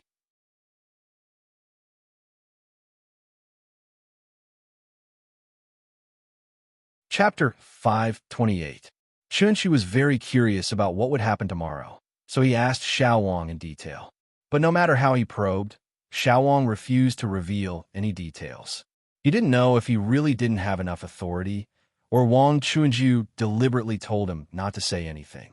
In short, no matter what the truth was, Chun Shi's curiosity was successfully aroused by Xiao Wang. It was said that within 10 years, Huaxia would have a total of 96 new types of frigates, including aircraft carriers, and officially enter the naval establishment. Under such circumstances, there were still people who dared to make trouble on Chang and Street. It had to be said that they were really courageous. As an outstanding young man of a new era who grew up singing, I loved Beijing's Tiananmen Square. The sun rises on Tiananmen Square. As long as Chun Shi thought about what might happen tomorrow on Chang Street, he really wanted to immediately move a small stool to the front row to occupy a good seat. This was a very pure family plot, and it had nothing to do with personal experience. As long as one was not born rebellious, one would have a special feeling for the homeland that raised them. Homeland, homeland, homeland. That was the meaning. Of course, with Chun Shi's current cultivation, he could basically be regarded as a god who lived on Earth. Gods would not intervene in the affairs of the mortal world, but they would always pay attention to every move in the mortal world. And this kind of behavior that clearly had the ability to intervene but chose to stay out of it to watch the fun was often said to be eating melons. Just like the little girl who watched the trailer of a certain animated movie. After watching the trailer, she would naturally wait in front of the TV on time, only hoping that the movie was more exciting than the trailer. Chun Shi was such a qualified melon eater now. Therefore, early the next morning, after Chun Shi sent Nian Yin to school again, he directly released his divine sense. From Jiangwimen to Fuxing Gate in the west, with Tiananmen Square as the center, any movement within a radius of 10 kilometers was under his control. Xiao Wang did not lie to him. On this day, the Forbidden City was still open to the public, but the security forces on Tiananmen Square were obviously more than usual. It could be said that there was a sentry every 3 steps and a sentry every 5 steps. In addition to these guards on the surface, there were also many plainclothes people disguised as tourists wandering around the square. On the surface, everything was as usual, but secretly, they were jittery and paranoid. It's a bit interesting. Even snipers are here. Chun Shi returned to the courtyard, but his attention was always on Chang and Street. In addition to a few snipers hidden on the viewing platform, there were 3 buses with travel agencies' signboards parked not far from the flag stand. There were nearly 100 people in the 3 cars. All of them were warriors, and most of them were at the level of transforming strength. In addition to these conventional arrangements, Chunshi also found that there was a celestial overseeing each of the 4 cardinal directions of square. From this, it could be seen how much importance the Wu Yin attached to this impending big event. Because they did not know when the other party would take action, the guards on the square had to be in a state of high tension at all times so that they could control the troublemakers as soon as the incident happened and prevent the situation from escalating. In fact, since Qin Shiweqing and the 300 deities of Daiyu Island were not present, it meant that the troublemakers could not pose a threat, so there was no need for the deities to suppress them. This was a contest between mortals. The reason why Wang Chunju sent someone to inform Chun Shi was mainly because Chun Shi lived nearby. Once the situation changed and went out of the Wu Alliance's control, Chun Shi would have to step in and resolve everything in time to prevent the innocent people from being alarmed. It had to be said that Wang Chunju was very thoughtful. She did not even ask Chun Shi for help, but she indirectly made Chun Shi pay attention to this matter. As long as Chun Shi paid attention to this matter, then everything else would be easy to deal with. It was not that Wang Chunju was so shrewd that she even wanted to scheme against Chun Shi, but because this matter was too important. After all, Tiananmen Square was the face of Huaxia, so no accidents could happen. Once the operation began, the Wu Yin would catch all these criminals in one fell swoop. Wang Chunju's arrangement was very reliable, but what she did not expect was, after the Wu Yin had made all the preparations, there was still no sign of the troublemakers showing up. Chun Shi sat on a rocking chair and waited from morning to afternoon. When the sun was about to set, the streets of Chang were still as peaceful as ever. The warm sunlight sprinkled on one's body, and a long wait inevitably made one feel sleepy. Boss, didn't the higher-ups say that something would happen today? How come we haven't even seen a single shadow after waiting for so long? Wait slowly. Are you still hoping for something to happen? Let me tell you, it's best if nothing happens. If something does, you'll cry. In a police car, next to the square, 2 men in police uniforms were holding binoculars and chatting idly. Their task today was very simple, which was to maintain order at the scene to avoid causing panic among the crowd. As basic police officers, the 2 of them did not know what would happen today, but this did not prevent them from speculating. Something big was going to happen today. Therefore, the 2 of them were like Chun Shi now, and even somewhat hoped that the troublemakers would show up soon. What time is it now? Let me see. They could not bring their phones on duty, so one of them raised his wrist and looked at it, then replied, it's already 4:30 in the blink of an eye. 4:30? The Forbidden City is about to close. Just as the 2 of them were busy lamenting the passing of time, an extremely sharp whistle suddenly sounded not far away. Whoosh! Those who did not know would think that it was the red armband at the traffic light intersection directing traffic, but after the 2 of them heard it, they immediately jumped out of the car as if they had received some kind of order. Quick, set up the cordon. The whistle was the secret signal for this operation. Since the whistle sounded, it meant that the troublemakers had shown up. Just as expected, just as the police were busy setting up the cordon and sealing off the square, the martial artists on the 3 buses also rushed out of the cars. When was the Forbidden City the most crowded? It was when it opened in the morning and when it closed in the afternoon. Therefore, after the whistle sounded, all the Wu Yin action personnel went against the flow of people and swarmed toward Tiananmen. At the same time, a tour group of about 30 to 40 people walked out of the entrance of the scenic area under the guidance of the tour guide. It's them, take them down.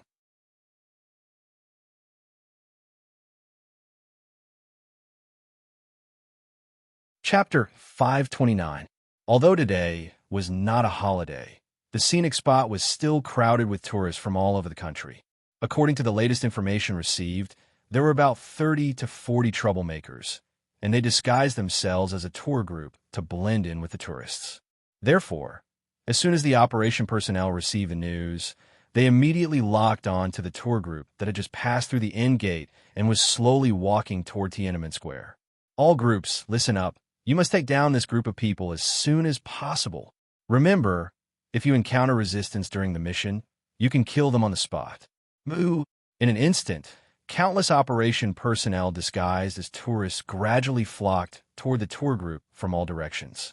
However, when the operation personnel really approached the tour group and saw the faces of the troublemakers in front of them, they suddenly felt a storm in their hearts. Many people were so scared that they quickly stopped and began to hesitate whether to continue to go forward and arrest them. Are these the troublemakers mentioned in the emergency report? Before seeing this tour group, everyone thought that the target of today's mission was some kind of vicious and crazy terrorist. Who would have thought? At this moment, what appeared in front of them was actually a tour group of elderly people. The elderly people wore the same clothes. They wore a small red vest with a travel agency logo on their upper bodies and a white baseball cap on their heads.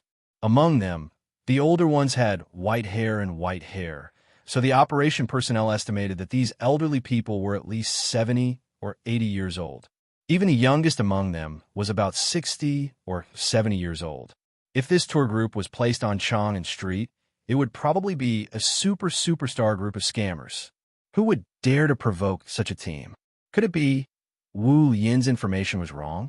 At that moment, not only were the operation personnel in charge of the arrest a little confused, but even the supervisor behind them was stunned. While everyone was hesitating, this elderly tour group acted as though nothing had happened and walked past the Tiananmen Gate Tower casually. F*CK. What the hell is your intelligence group doing? Come. I'll let you see with your own eyes. This is the F*King operation target you told me about. On the Tiananmen Square, the operations supervisor of this mission was communicating with the intelligence group in exasperation. These elderly people in front of him had trouble even walking. How could they be the troublemakers mentioned by the intelligence group? Isn't this nonsense? Don't worry, I'm checking the situation here, right? On the other end of the phone, the director of the intelligence group was also very anxious. How could such a big mistake be made? That's impossible. While the operation team and intelligence group repeatedly confirmed the target's information, the elderly tour group slowly walked out of the passage under the guidance of the tour guide and came directly under the president's statue. Soon after, a shocking scene occurred after these old men walked out of the city gate tower's passageway. They neatly lined up in a 6x6 square formation as if they had rehearsed it beforehand. Then, they all sat cross-legged on the ground. From the beginning to the end, these elderly people did not make a single sound. Wait, something happened. They're staging a sit-in. Unlike ordinary protesters, this super punksy group was small in number and their behavior was very strange. The tour guide was the only middle-aged man. After seeing his tour group doing such a shocking thing, he did not stand up to stop them. Instead, he directly walked past the crowd and stood in the first row of the group. The tour guide stood while the elderly people sat. When the passing tourists saw this scene, they could not help but stop and stand nearby and whisper to each other. What's going on? What's going on? Is something big going to happen? Where's the phone? Take a picture. As more and more people gathered in the square, after taking a deep breath, the tour guide faced the elderly people and slowly sat on the ground. Then, the middle-aged man dressed as a tour guide recited in front of everyone in the room, with a cadence of intonation. This is the beginning of the end. Xian Cultivator, the ancestor of nature, and the great sect of thousands of people. It's profound, so it's called subtle. It's continuous, so it's called wonderful. It's high, so it covers the 9 heavens, so it's wide, so it covers the 8 corners. It's as bright as the sun and the moon, so fast as lightning. It's as bright as a flash, or drifting like a stream of stars, or rippling like a deep pool, or flying like a cloud. This passage came from a Taoist classic. Naturally, ordinary people would not understand what he was saying. But for the members of the operation group, This passage was no less shocking than a sudden clap of thunder. It was inexplicably shocking. This is a cultivation technique? He's preaching? Quick, stop him! Hearing the manager's angry roar from the headset, the staff suddenly came back to their senses. Then, they no longer cared about shocking the world. In front of all the tourists present, they directly pounced on the elderly tour group fiercely. However, just as one of the operation members was about to get close to the elderly people, an invisible force suddenly sent him flying and he fell heavily on the wall of the tower. Bang! With a muffled sound, the operation member, who was only at the mid-stage of concealing strength, fainted on the spot. At this time, the manager of the operation group suddenly realized that these elderly people, who seemed to be on the verge of death, had secretly set up a defensive array under the tower according to the arrangement of the 36 Big Dipper gods. Fu Xian Dao, obtain from the inside, guard from the outside, use from the spirit, forget from the weapon. This is the essence of Xian Dao. Obtain from the noble, do not wait for the power of the yellow axe. The body is rich, do not need the rare goods. Too high to be climbed, too deep to be fathomed. Riding on the flowing light, driving the flying scenery, penetrating the sixth void, penetrating the cold. Beyond the supreme, into the supreme. The tour guide sitting at the front did not seem to notice Wu Lian's sudden action at all. He still closed his eyes and continued to recite to himself. The onlookers did not know the truth. They only felt that this person's behavior was a little strange, so they used their mobile phones to record the entire process of him preaching. Back off, back off. Stop taking pictures. We are carrying out a special mission. Please cooperate with us. Thank you. After all, this incident happened under the tower of Tiananmen. The operation members did not dare to forcibly break the array, so they could only temporarily drive the onlookers away from the scene. Hey, what are you doing? Why are you pushing me? Which department are you from? How would I know who you are without a uniform? I'm telling you, you better show some respect. I'm not leaving. What can you do about it? Come on, come hit me. Wu Lian wanted to clear the area, but the onlookers did not agree. The elderly tour group in front of them did not kill anyone, and they did not set off any fire. What was wrong with them sitting there silently and watching from the side? Was it illegal to sit still? Was it illegal to watch from the side? Wang Chunjiu had thought of everything, but she did not expect.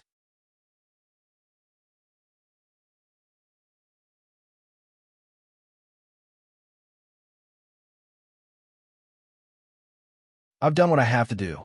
I'll go with you now. As soon as the middle-aged man finished speaking, the elders behind him all stood up from the ground and quickly walked to his side.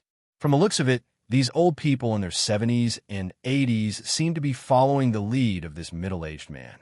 Seeing this, the operation personnel could not help but look at each other, as if they could not understand the actions of the person in front of them. There are too many people here. Hurry up and take them away. After the middle-aged man surrendered, the supervisor quickly rushed down from the tower. For the sake of safety, the supervisor signaled for the operation personnel to handcuff all the old people in front of him. Regarding this, the middle-aged man in the lead seemed to be quite dissatisfied. Thus, he went directly to the supervisor and pleaded for these old people. These old people have only been cultivating with me for a short period of time. Today, they are only here to cheer for me. May I ask what crime they have committed? If you insist on denouncing them, then go ahead and take me back. This has nothing to do with them. Don't worry, if I really want to cause trouble. Today I won't preach here, and I won't surrender without a fight. Hearing this, the supervisor had no choice but to take a serious look at the person in front of him. To be honest, if he really had to forcibly take these old people away in front of all the tourists present, there might be some bizarre negative news on the internet tomorrow. And according to the information that Wu Lian had received before, the instigator of everything today seemed to be this middle-aged man in front of him. Therefore, after hearing the middle-aged man's words, the supervisor immediately walked to the side. After a short discussion with the higher-ups, the final decision was made.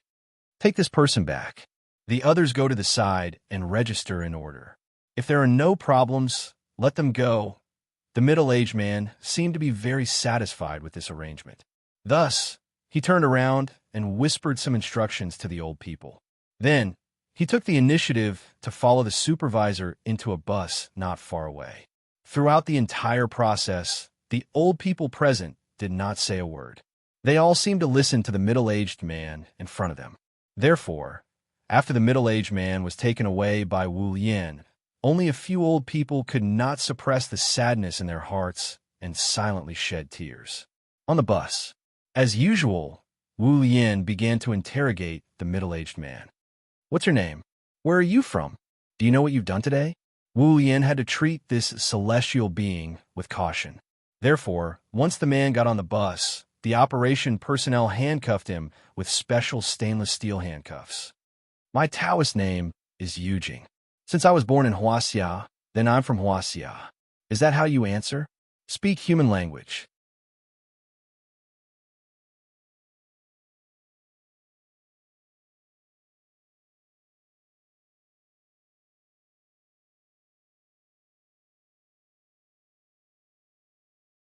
And when cultivators possessed such strength, who could guarantee that? Could they be like Chun Shi, who stayed at home all day, taking care of their children and playing with their cats? One person could destroy a city. One person was enough to overturn a country. Although the world is big, I am the law. Where could they not go? Who did they not dare to kill? Therefore, 2 years ago, Wu Yin confirmed that the spiritual qi of heaven and earth was beginning to recover, and that the ancient legacies were beginning to show signs of emerging. Together with the military, they came up with the first 5-year plan. Within 5 years, Wu Yin would do everything in his power to cultivate as many cultivators as possible who were loyal to the motherland. These cultivators, who were personally trained by Wu Yin, were one of the important pillars that Wu Yin would rely on to maintain the security of Huaxia in the future. In addition, Wu Yin strengthened their control over the cultivation world. For the cultivation legacies that had existed long before the spiritual qi recovery, Wu Yin mainly used coercion and enticement. While promising them all kinds of benefits, they also threatened them with nuclear bombs. Either they joined the Wu Yin, or they waited for the nuclear bomb to be leveled. There was no room for negotiation. Otherwise, as time went on, once an existence that even nuclear weapons could not destroy appeared, Wu Yin would have to pay more than 100 times the price if they wanted to restrain these people. Using thunderous means to show the kindness of a bodhisattva. The Wu Yin was a powerful weapon of the country, not a dictatorial force. Since they could obtain all kinds of benefits out of thin air if they joined, even the most noble cultivator would think twice before refusing. Moreover, even a 1,000-year-old turtle like Jiang Yin was willing to join. In fact, it already showed that joining the Wu Yin was definitely a very wise decision. Therefore, after the first 5-year plan was proposed, Wu Yin successfully gathered most of the cultivation legacies in Huaxia. The plan went smoothly. In fact, as long as the first 5-year plan was successfully achieved, Wu Yin would consider opening the cultivation legacies to the public and take the initiative to take responsibility for promoting the development of the cultivation world. But it was a pity not everyone could think from the perspective of the country. Therefore, no matter how good Wu Yin's plan was, it could not win everyone's approval. When the forest was big, there were naturally all kinds of birds. Perhaps these cultivators did not recognize their national identity from the beginning to the end. Although they were born and raised in Huaxia, they did not have the concept of a country in their hearts, so they could not understand the Wu Yin's actions. In ancient times, there was no Wu Yin, but everyone cultivated well.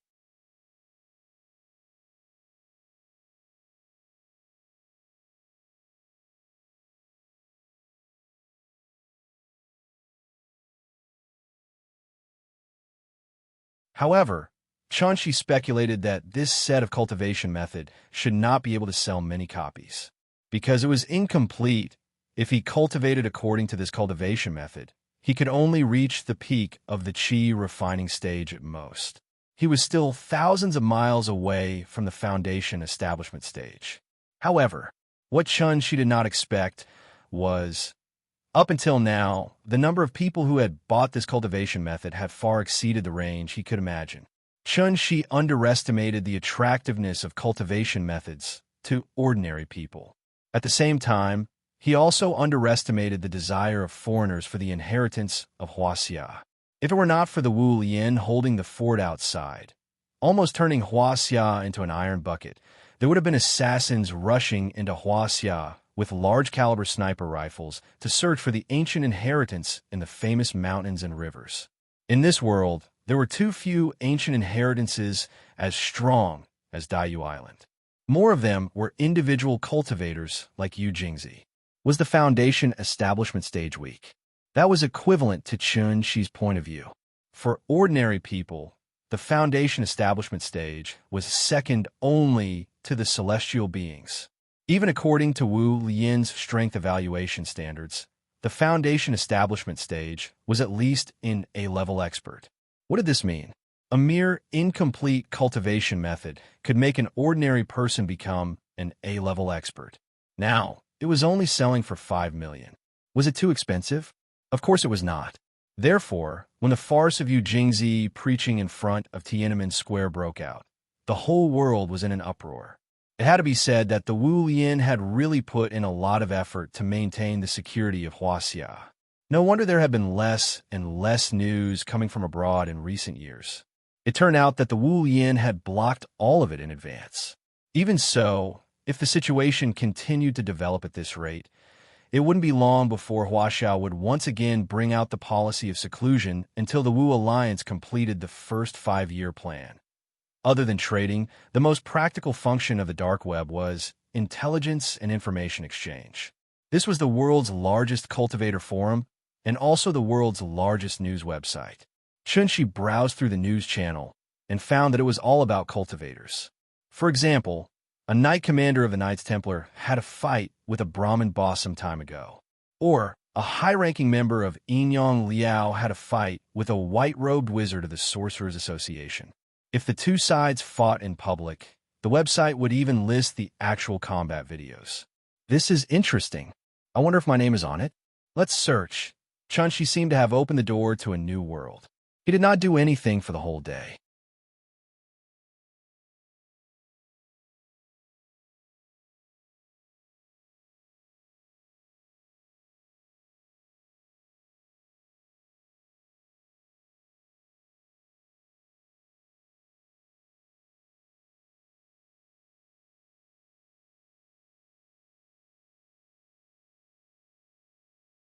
Chapter 534.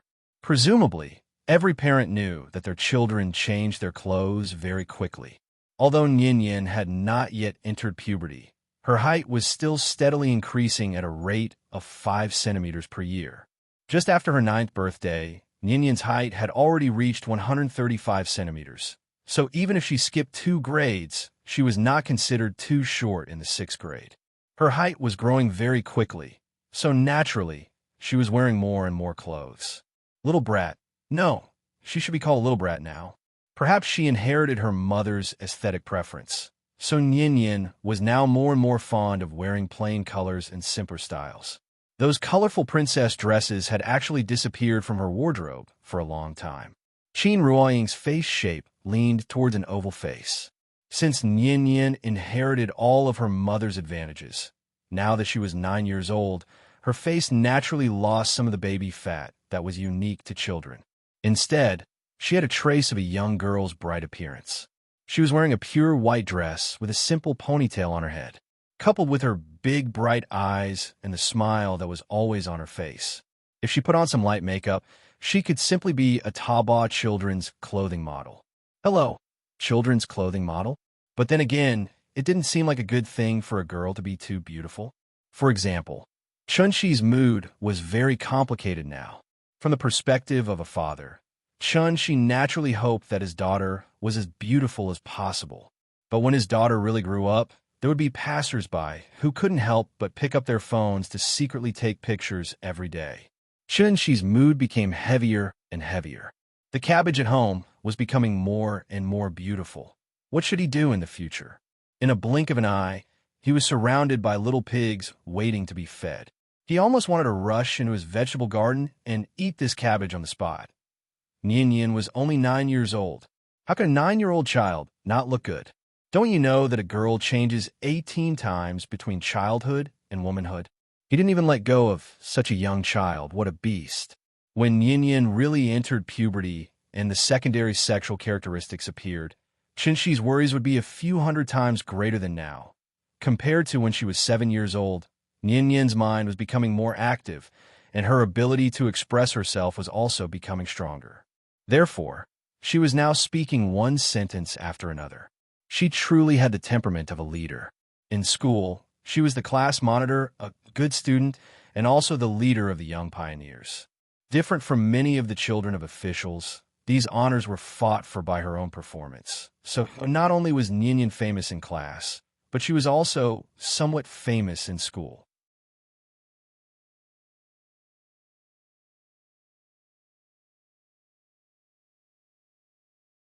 So, she hurriedly burrowed into Chun-Chi's arms. Seeing this, Chun-Chi thoughtfully looked back at the courtyard.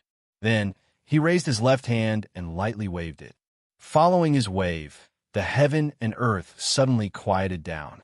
The wind stopped. Everything returned to normal. Yin, wait for me here. It might rain. I'll go back and get an umbrella. Okay. Yin didn't suspect anything. After nodding her head honestly, she obediently stood under the eaves and waited for Chun-Chi to go get an umbrella. Chun-Chi smiled and patted her head. Then, he turned and walked into the courtyard. Then, a familiar figure appeared in front of Chun-Chi again. Oh, you broke through? Congratulations. Like Qin Ruoying, Qin Shueqing had been in seclusion during this time. Her sister-in-law's talent was excellent. In addition, she had a certain foundation in martial arts. So, in just a few years, she completed the transformation from foundation establishment to golden core. The demonic wind, just now, was a fluctuation of vital energy that she accidentally set off when she came out of seclusion. After not seeing her for 2 years, her sister-in-law was still elegant. So, when she saw Chun-Chi, the smile on her face suddenly turned cold. It's been 2 years. You lied to me in seclusion, just a delay for 2 more years?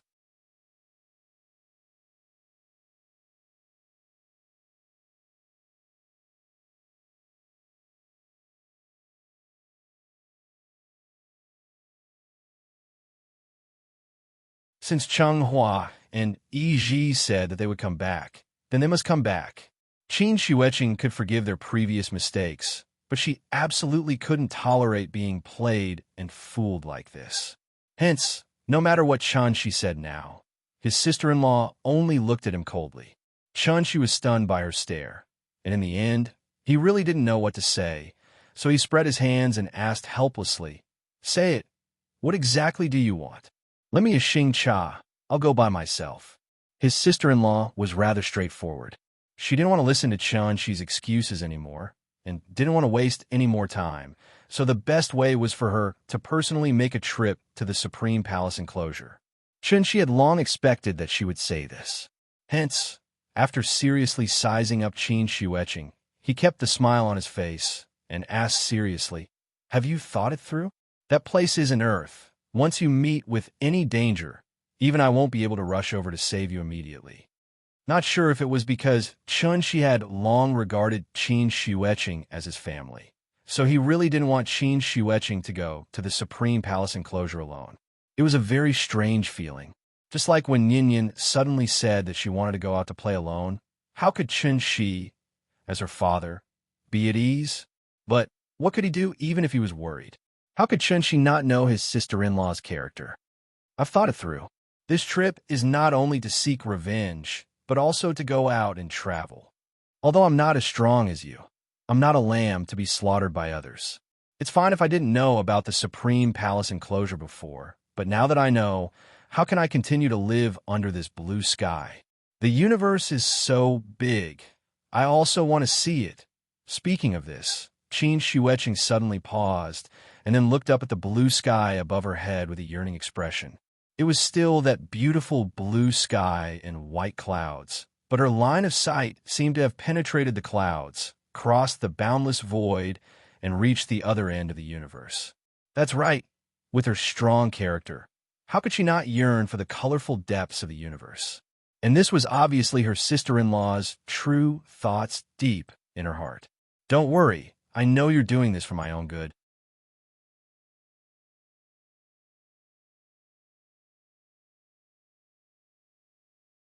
Chapter 536. I know you are doing this for my own good. Maybe it was the reluctance to part. So Qin Shueqing's face showed a gentle and sweet smile for the first time. She stood in the middle of the yard, but Ying's smile gave people a warm feeling like the winter snow had melted and spring had returned. Seeing this, Chunshi couldn't help but show an expression like he had seen a ghost. After Qin Shueqing saw his expression, she seemed to suddenly think of something, and a blush suddenly flew on her face. I didn't expect this. The sister-in-law, who had always considered herself a tigress, actually showed such a shy little girl's attitude in private.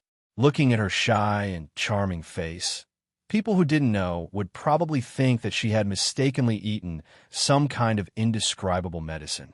With Chun Shi's understanding of Qin Shueqing, if the atmosphere continued to be awkward at this time, this girl might turn hostile on the spot. Therefore, Chun Shi didn't say anything more. After a light cough, he took out something from his arms and handed it to Qin Shueqing. This was Cheng Hua's summer mustard seed bag, but it was already his.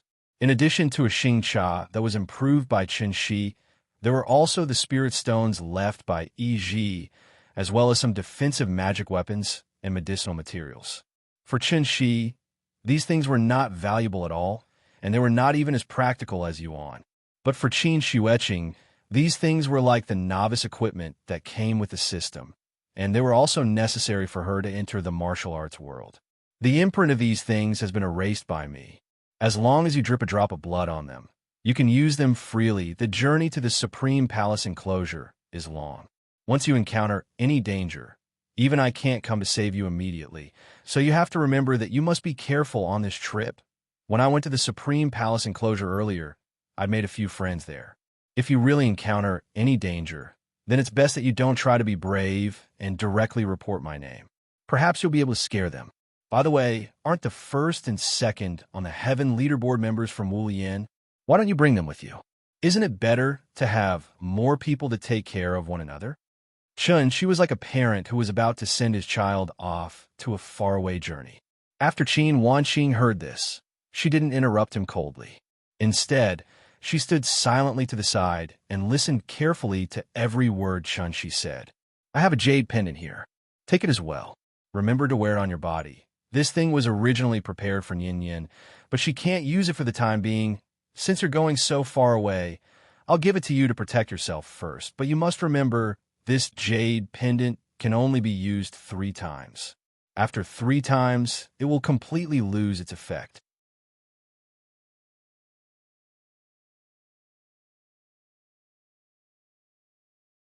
Whether it was a small city or a big city like Shangjing, there was a martial arts training class near every residential area. The low-end ones were called martial arts training classes, and the high-end ones were called martial arts halls. The number was almost comparable to internet cafes. Speaking of this, I have to first mention a past event that people born in the 90s and the aughts might not know much about. In the 1980s, there was a Qigong craze in the country. From military commanders, national defense experts, and academicians of the Chinese Academy of Sciences to ignorant old people and young children, almost everyone was learning Qigong and believed in it without a doubt. Speaking of which, this wasn't a shameful thing, because when Qigong was popular in Huaxia, the theory of telepathy was also popular in Western countries. At that time, there was no 4G network and there were no Weibo videos. Therefore, only people who experienced it personally knew how exaggerated the Qigong craze was. In the blink of an eye, 40 years had passed. Society was constantly developing, and humans were constantly improving. Looking back, some people might think that people in the past were too stupid and ignorant. How could they believe in something as unreliable as Qigong? If people had such doubts, it meant that they didn't know. The eye exercise was actually a product of the Qigong craze, and it had been passed down to this day. And the original name of this famous set of eye health exercises was clear eye Qigong exercise. You're tuning into the Romance Rendezvous YouTube channel. We're so grateful for your support, and don't forget to subscribe to join us on this incredible journey through captivating stories. Your generosity through donations truly makes a world of difference, as it's the primary source of revenue that allows me to expand and enhance this channel for you. Thank you from the bottom of my heart for being a part of this adventure.